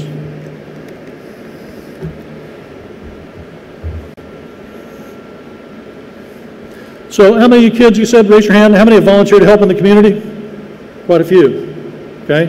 In the adult cheap seats, how many parents, citizens, how many volunteer, maybe on a regular basis? Okay. Do I need to ask you guys in the middle how many ever volunteered and raised your hand? Probably not, right? I hope that many of you have the honor of volunteering to serve your country, as we have done. But more importantly, make yourself a promise right now that you will volunteer at least once before you graduate here in Brown County to help out somebody else in need. So who are these folks sitting in front of you? Let's take a second and talk about who they are. What did they feel like when they went into the service? Why did they do what they did? We saw this wonderful video that explains a little bit about it. Right now, I want everybody in the student audience, I want you to look out to one of these veterans. I want you to make eye contact and keep looking at them. Veterans kind of turn right and left, wherever. Let somebody pick somebody out in this audience and keep staring at them. Okay, don't look away. Now smile at them. Now wave at each other. You know, they were students once. They sat in those same uncomfortable seats, those bleachers you're in right now. They have the same thoughts running through their heads that you have right now. No, I don't mean how many classes you're getting out of. I mean what you're going to do for service. And you're thinking about your options about after high school. What's going to be next for you? For a lot of you, and for those sitting before you, the story there starts to blend together. Again, trade places with your new friends you just made on the court. You talked with your high school guidance counselor, maybe. You attended a career fair. You started asking adults that you know, or relatives, about what they did in the service and what their career path was. You start asking yourself, what will make me happy? How can I get the most accomplished in the shortest amount of time with the money that I have available? Remember, we all sit in the same seats that you sat in. For some of you, and for most of the people sitting before you, a military job made sense at that time, and maybe it'll make sense for you. Maybe you saw a former student in the hallway who came back in uniform to check up on a teacher or say hello. So to cover all the bases, you went and talked to a recruiter. Just like you did for the SAT or the ACT, you took a test to see how you do and what career fields you might qualify for. You started asking other kids in school if they thought about the military. Because why? There's safety in numbers, right? And they can't be a crazy idea if somebody else is doing it. Finally, you made up your mind to serve in the military, but you were afraid to tell anybody at first. What if they thought it wasn't cool? When you got brave enough, you finally shocked your parents with the big news. Mom looked really worried, and Dad had that same little smile on his face of pride. A look that you'd never seen before. There came finally a day when you had to raise your hand and commit to a real contract as an adult. Most likely it was the first contract you ever agreed on your own without a parent close by. Your parents didn't do it for you.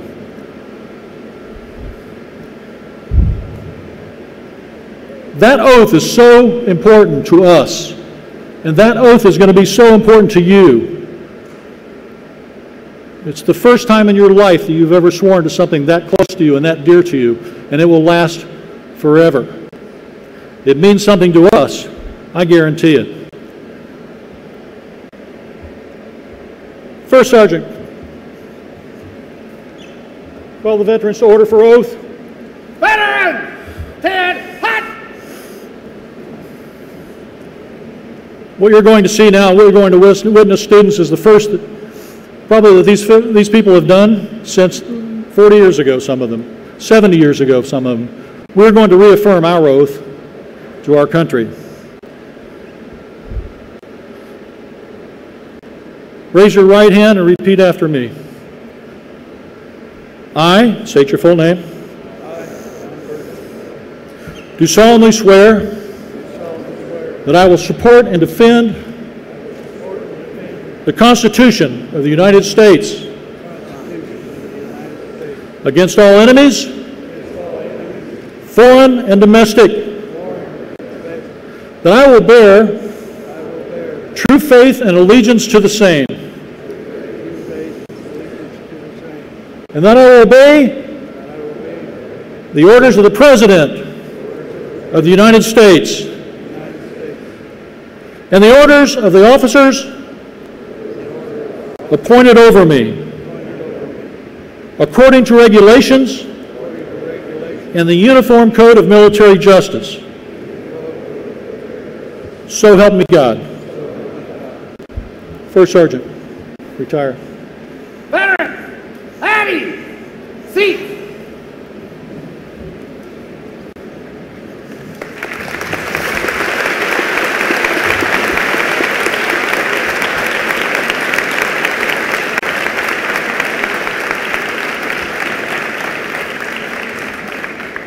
So after you've done that and you swore in and school started to come to a close, the end of the year approached, you felt a lot of emotions maybe. You felt some pride, you felt some excitement, you felt some apprehension, and a fear of the unknown.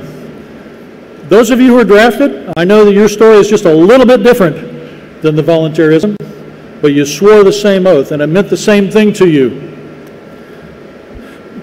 After you did that, you walked around the yard at your house, you drove by to see a few friends, that date approached where you had to ship off, you played with the dog, spent some time with your boyfriend or girlfriend.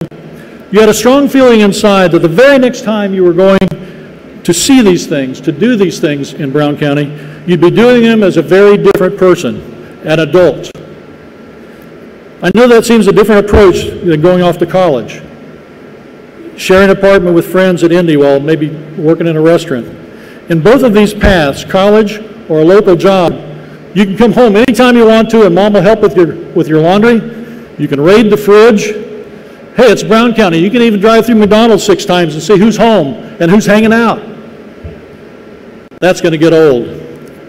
I can tell you firsthand how both of these feel because I experienced both military and college. It was a constant struggle to work my way through school, but college for me was the only way I could get to my dream of flying. For some reason, the Navy decided you had to have a 4-year college degree. Remember I talked to you about C+ average? It didn't get any better for me, but I made it. No matter whether you start some secondary education at 18 or 22, whether you go in the service before or after college, the feelings and the emotions are still the same. You leave behind one life and you start another one.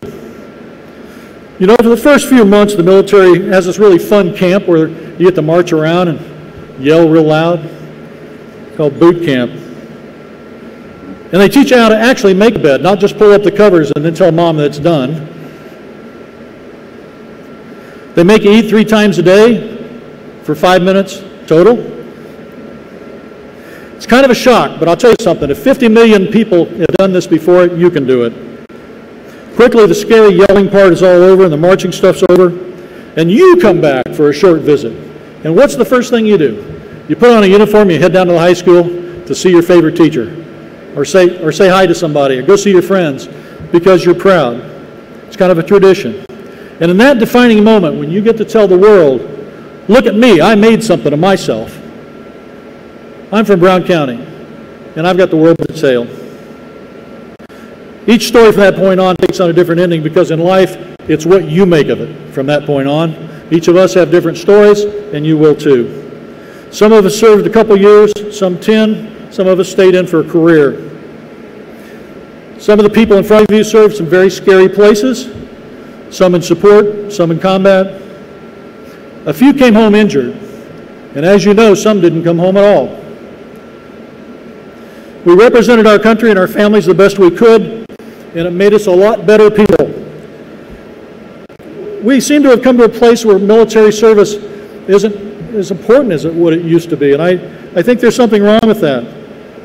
It doesn't even make the top 5 or the top 10 choices, and it should. I want to challenge you to consider military service because it's a great way to get skills, a great way to get an education, and it's a great way to see the world. It's a tremendous way to kickstart your life. What you and all of us before you have or had to figure out is what is the end result that you want to achieve and what's a pretty good pathway for you to get there. I'm actually going to stop there and go to the last phase of this because I want you to understand something. We live in a world right now where military service has provided things for you that you don't even realize. We live in a world, even in Brown County, where our leadership, our families, have all been affected by the military in one way or another. There are people in charge of this county that you didn't even know existed. Yeah, you may know Tom Miller was a veteran. Where's Tom? You may know that you've got a teacher that was a veteran. You may know that you've got 3 school bus drivers who are veterans. You have a tech department person and a parapro who are veterans. You're going to rub elbows with them all the way through high school. But what you don't know is some of our greatest leaders. And I'm going to take just a minute and then I'm done. I want to tell you about a lieutenant that worked for me in the Navy who was a young helicopter pilot who was brash and energetic and said when he grew up he wanted to be an entrepreneur. And we laughed at him. He couldn't be here today, but his name is Jeff McCabe. Jeff McCabe founded Big Woods Brewery in Hard Truth Hills. Jeff's a great guy. Ron Higgins, would you stand? Ron is a Brown County graduate of 1986. He was diesel engine mechanic in the Naval Reserve also from 91 to 96. He, in 2007, became the Veterans Assistance Counselor. Ron is the best one in the state of Indiana.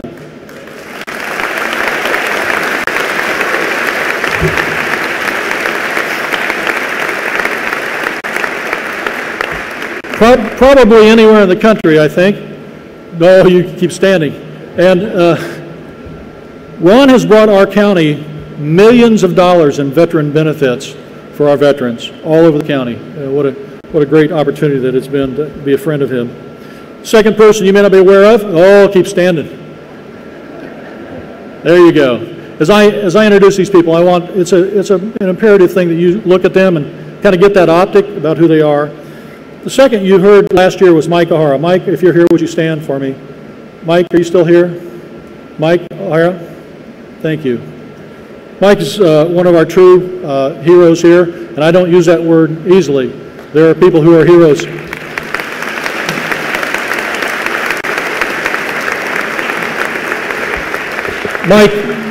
Mike fought at the Battle of Quai Son. You've heard his story before, and he is solely responsible for the name of this gymnasium because of his friend, Larry C. Banks.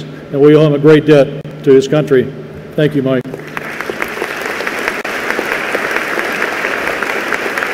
Now you may think that military is not a path to being a smart guy. So I'm going to tell you something. We have among our midst a guy who served 2 years as an enlisted Army soldier, who is a rocket scientist with a PhD in solid rocket fuels. Dick Young, would you stand?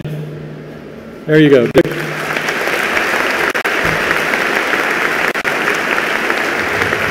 Dick received a bachelor's degree in applied mathematics and engineering physics in 1969, was drafted 2 years wearing probably that same uniform.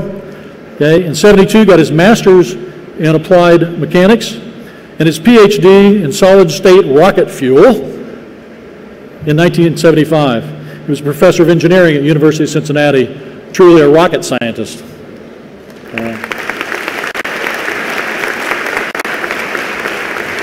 I'm proud to know the next two gents because they're two of a kind. Local businessmen, Garth and Adam Nevins. Would you stand for me, please?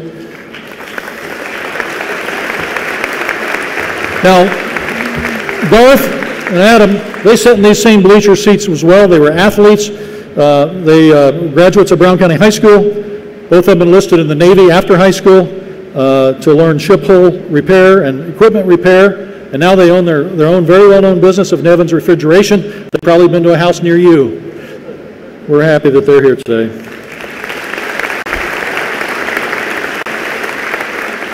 Colonel Rick Kelly. Colonel Rick Kelly, would you stand, please? Colonel Rick Kelly. If you've ever driven over Kelly Hill, that's the dude right there. It's Rick Kelly from the Kelly family. Rick graduated from Brown County High School in 1967. Undergraduate master's degree at some trade school up about 15 miles from here. It wasn't Purdue. In '71, after college, Rick enlisted as a jet engine mechanic, and he worked his way up to full colonel in the Air Force Reserve, and including squadron command on 3 occasions, and truly a great guy. Around here, he's been involved with the Community Foundation, with the 4-H Extension Office, just a wealth of volunteer stuff. So thank you, Rick.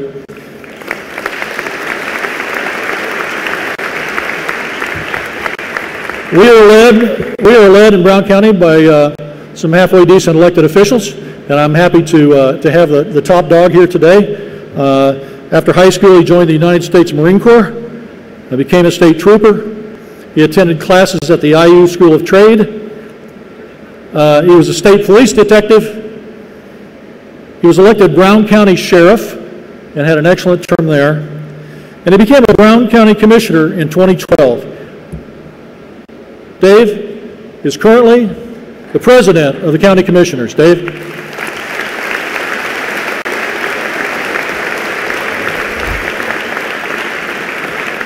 Darren Bird, would you stand if you're here? Darren's back there. Darren was enlisted into, after high school, was a fire controlman on the USS Horn, guided missile cruiser in electronics. He currently works as a CAD, computer-aided design technician, in skills that he learned in the Navy. Bill Hamilton behind me, who has more bark than bite, was a famous first sergeant, Air Force Reserve, or Guard? Reserve. I get that wrong. That Air Force stuff, you know, it's a sub-service to the Navy. So. He graduated not from here, but from Decatur Central in '75, went in active duty in '76, and had 32 or 33 years in uniform. He also had a tremendous career as a technician and a supervisor at AT&T, skills that he learned in the service. Joe Tinbarge, would you stand?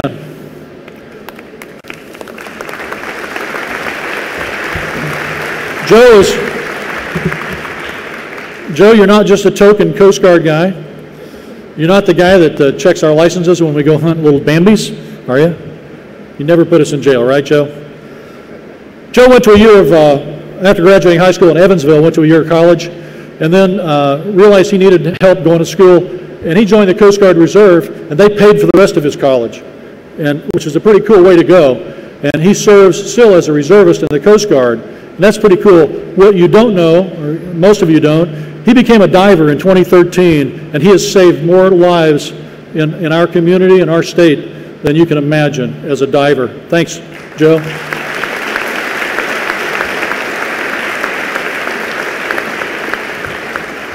Recently, we had President of the Town Council. If you could, Bob Curlin is here, I think. Bob Curlin after college. Bob, are you back? There you go.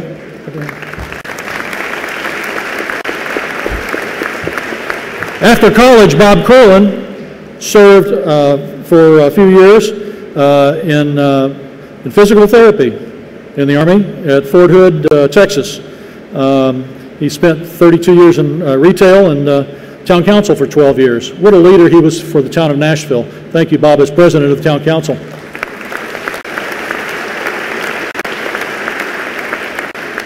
The next guy is pretty questionable. He graduated from Southport High School in '66, University of Indianapolis in '70. He enlisted in the National Guard in the 38th Infantry Artillery. He was a respected school teacher before he went back and got his master's in education and became a supervisor and principal. Once you get to the principal thing, I'm not so sure how much you're on the side of the kids, but I guess you're all right. Former principal of Triton High School, became the Brown County Assistant Superintendent in 1995, and our Superintendent in '07, Mr. Dave Schaefer. Dave?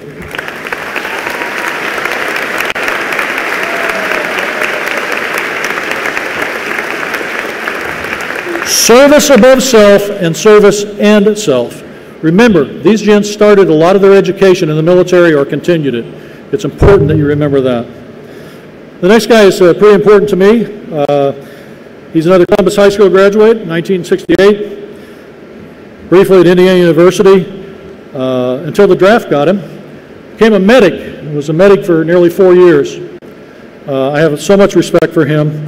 He worked his way through college after the Army, working nights full-time as an X-ray technician, graduated Purdue University in 3.5 years with nearly an A average. And coming from Columbus, Indiana, I can say that a dream when you're a mediocre student like the next person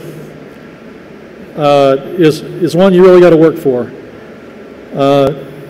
This man retired as a doctor in 2017, founded a business up in Indianapolis.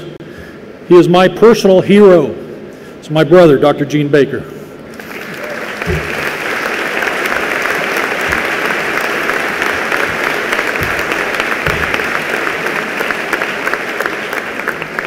Whenever I meet somebody from Wanamaker or New Palestine, I say, do you know that quack up there, Doc Baker? They go, yeah, how do you know Doc Baker? And I go, well, I'm prettier than he is and a lot smarter, but he got the math gene and I got the reading gene, so I think together we kind of work out.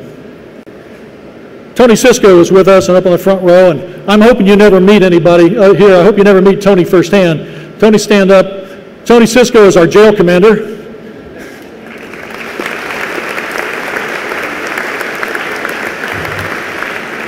Captain Tony Sisko graduated Martinsville High School, enlisted in the U.S. Army. He was in Iraq in '03 and '04, Army National Guard, '97 to 2004 also. Been in law enforcement since 1987, and what a great asset he has to our community. And again, don't go visit Tony unless you really need to.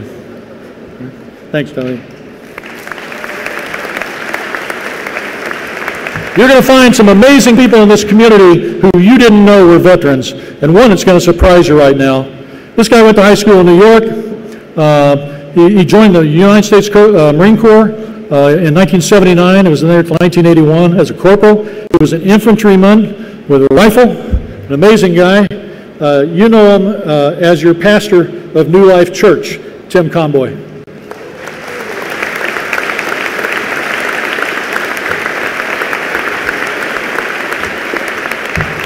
I can tell you, kids, don't mess with the preacher.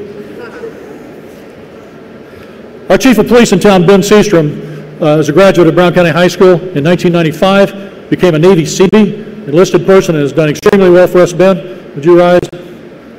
There you go, Ben Seastrom.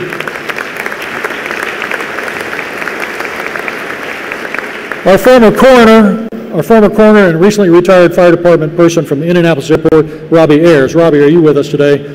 Brown County graduate. Lieutenant Colonel Chuck Yeager. Stand up, Chuck.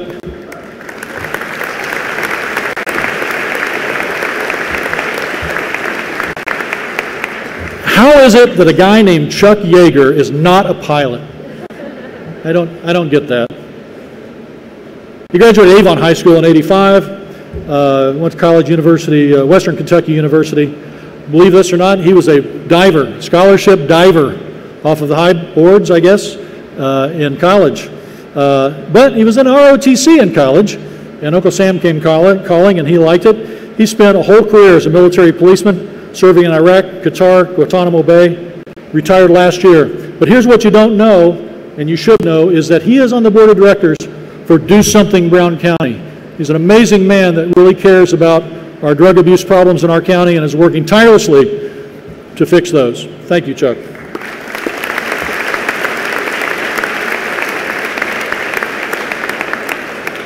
Because you old guys are challenged, there's only 4 more, so it's okay, we're done. Next is my friend Rick Fox. Rick, stand up for a second. Oh, you are already? Oh. Sure. Now, Rick Fox was the IT guy here for a while. He's our IT director in the county. Real smart guy with electronics. He's the go-to guy whenever we need help in this county for IT stuff. Pretty cool. Now, Rick and I went to high school together. He was in 72, I graduated in 71. The cool thing about Rick was an amazing gymnast on the state champion gymnastics team. Rick was on those still ring stuff, and he had muscles that you wouldn't believe. I don't know where they went, Rick, but he was heavily recruited and had initially a scholarship as a gymnastics participant on a team in college, and did real well with that for a while. And then he went in the Navy to learn electronic skills, and those are skills that he helps us with every day. And he was former enlisted on a helicopter. He was a helicopter air crewman. Thank you, Rick.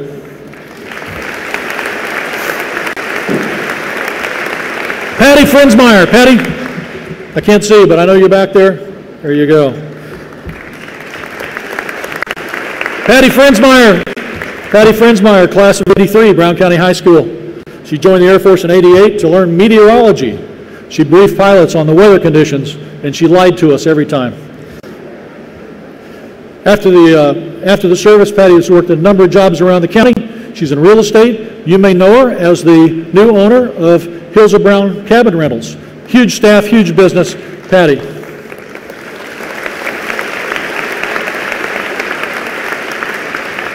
Patty is head of our Brown County Leadership Program and also serves as the adjutant of the American Legion and on the Honor Guard, and she does everything for us in the county. Dave Pate, also Honor Guard. Dave, would you stand? Dave?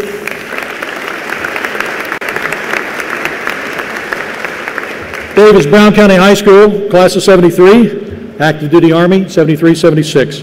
He works for Indianapolis Power and Light, an exceptional technician, and we're so happy to have him as the commander of our Honor Guard. Thank you, Dave, for your service.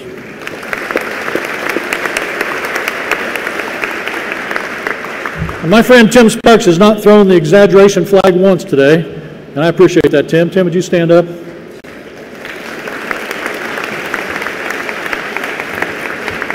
Tim flew the whole career like I did, only he flew the A6 Intruder, a great airplane. We have a lot of rivalry between the two airplanes, but that's okay. Tim graduated from Brown County High School in 1972, Purdue University in 1976. Go Boys! He was in college ROTC. He was a combat veteran of Desert Storm. We came back together again and worked in my airline career, my second career. Tim recently retired, as I did, at Federal Express as airline pukes. And you are an MD-11 captain, big wide-body captain. And he has a bed and breakfast business in our county. Tim Sparks, Great American.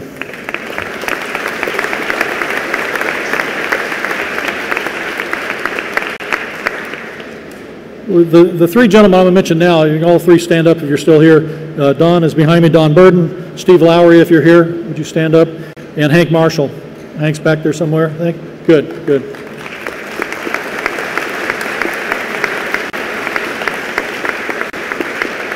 Steve is the commander of the American Legion, inspiration for us veterans in the county. Former enlisted, was assigned to Germany. Dan Burden from Sheridan High School in '62 was a Vietnam soldier. He got out in '67 and is industrial equipment repair. And then brings you to Hank Marshall. Of the heroes that are here today, Hank Marshall is one of the best. Hank Marshall attended, after Mitchell High School, attended Hanover College for 3 years, and then Uncle Sam called. Hank Marshall was a combat helicopter pilot in Vietnam, and I can imagine the things that he did and saw that I owe him my eternal gratitude for what Hank Marshall did for us. And Hank is our commander of the Vietnam veterans. And Hank, thank you for being here.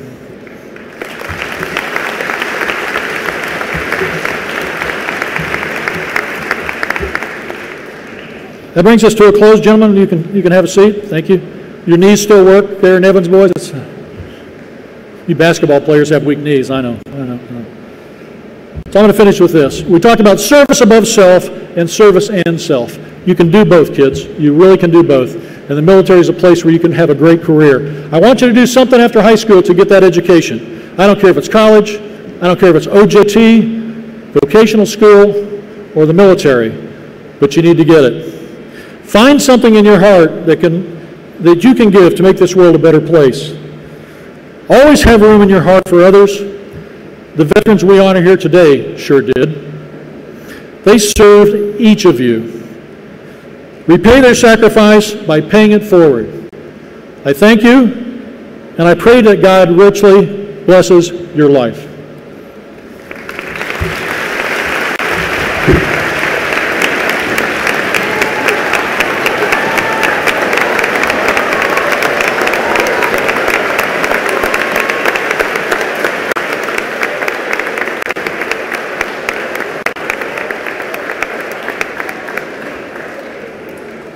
I think it can be said that on behalf of Brown County, we are so gifted to have our own top gun in Commander Baker. Thank you so much, Commander Baker. That was really extraordinary. All right. Oh, well done. Well, you see that flag? We called them fat guys. Okay, perfect. Good stuff. All right. I think we're going to move straight into our choir with their next piece, which is God Bless the USA.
If tomorrow all the things were gone I'd worked for all my life, and I had to start again with just my children and my wife, I thank my lucky stars to be living here today, 'cause the flag still stands for freedom and they can't take that away.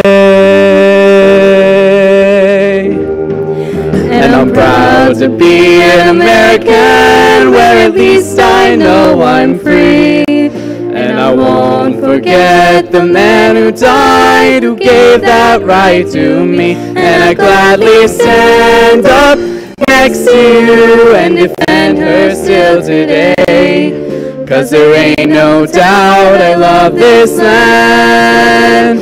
God bless the USA.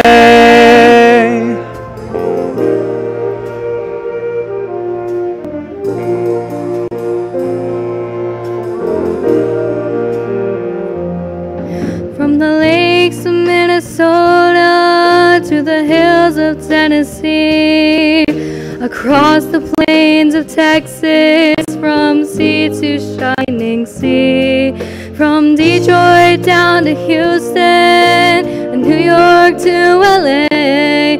Well, there's pride in every American heart, and it's time we stand to say, and I'm proud to be an American, where at least I know I'm free.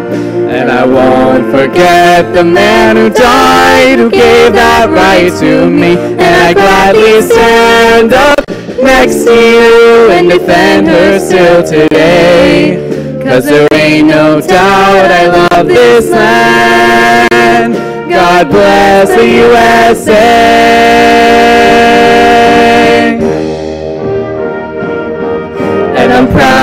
be an American where at least I know I'm free.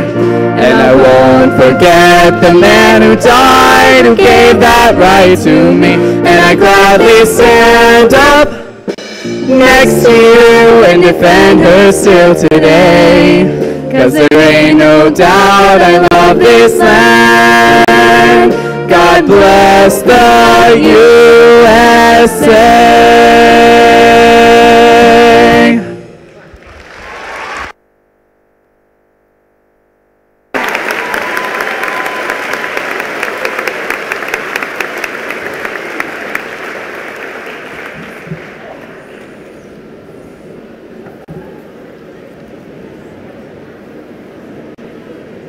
Veterans, we hope we communicated to you all today how grateful we are for your service and how much we love you. We started our program off this morning remembering the man for whom this gymnasium is named, Larry C. Banks. And it's appropriate that we end today's program by remembering him once again. Larry C. Banks was just a boy from Brown County who, I would like to think, would be sitting right here in this space, perhaps seated right next to his best friend, alongside all of you extraordinary service members, were it not for his making the ultimate sacrifice for our country during his service in Vietnam. Larry C. Banks was just a boy from Brown County who will serve forever as our closest reminder of the brutality and heartache of war, coupled with an even closer reminder of ideals like honor, valor, service above self. Larry C. Banks was just a boy from Brown County who wasn't given the gift of coming home, but we hope to do right by his memory, to forever remember him as our hometown hero. Larry C. Banks was just a boy from Brown County whose life ended before he could advance his own education, but will forever be honored in a scholarship that is awarded in his name and has impacted the lives of so many so that they can advance their own education. Larry C. Banks was just a boy from Brown County who, like all of you brave men and women who are sitting on this gym floor today, served our nation so that we can experience the freedom that we are blessed to experience today. I am thankful for Larry C. Banks, and I am thankful for all of you. Thank you so much for joining us today. It is our great hope that this program will bless you a fraction of the way in which you have blessed us. God bless you all.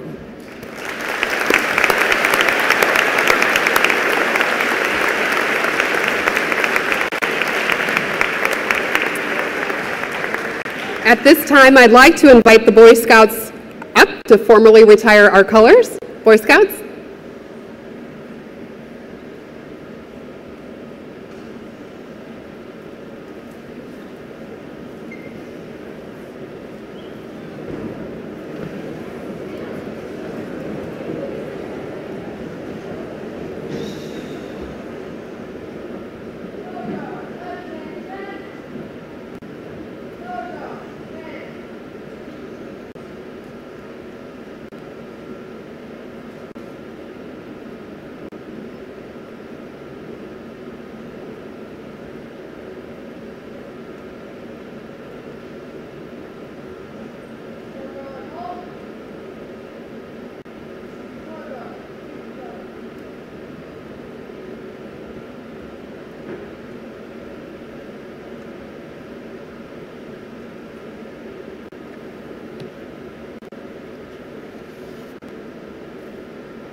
You may be seated.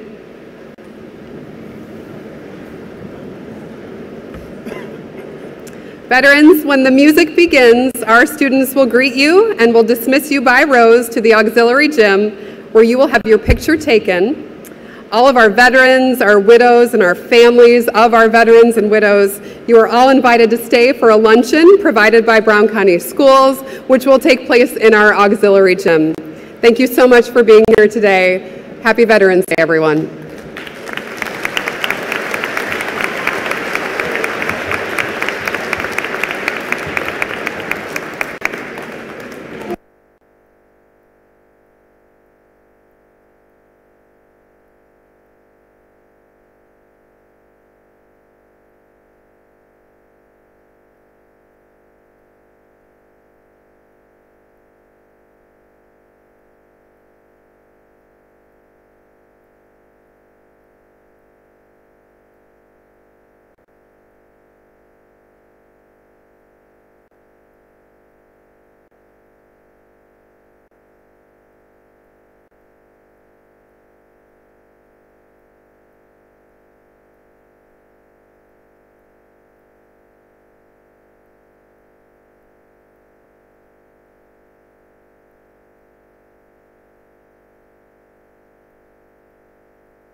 High school students, you are dismissed to your 5A lunch or 5th period class. High school students, you are dismissed to 5A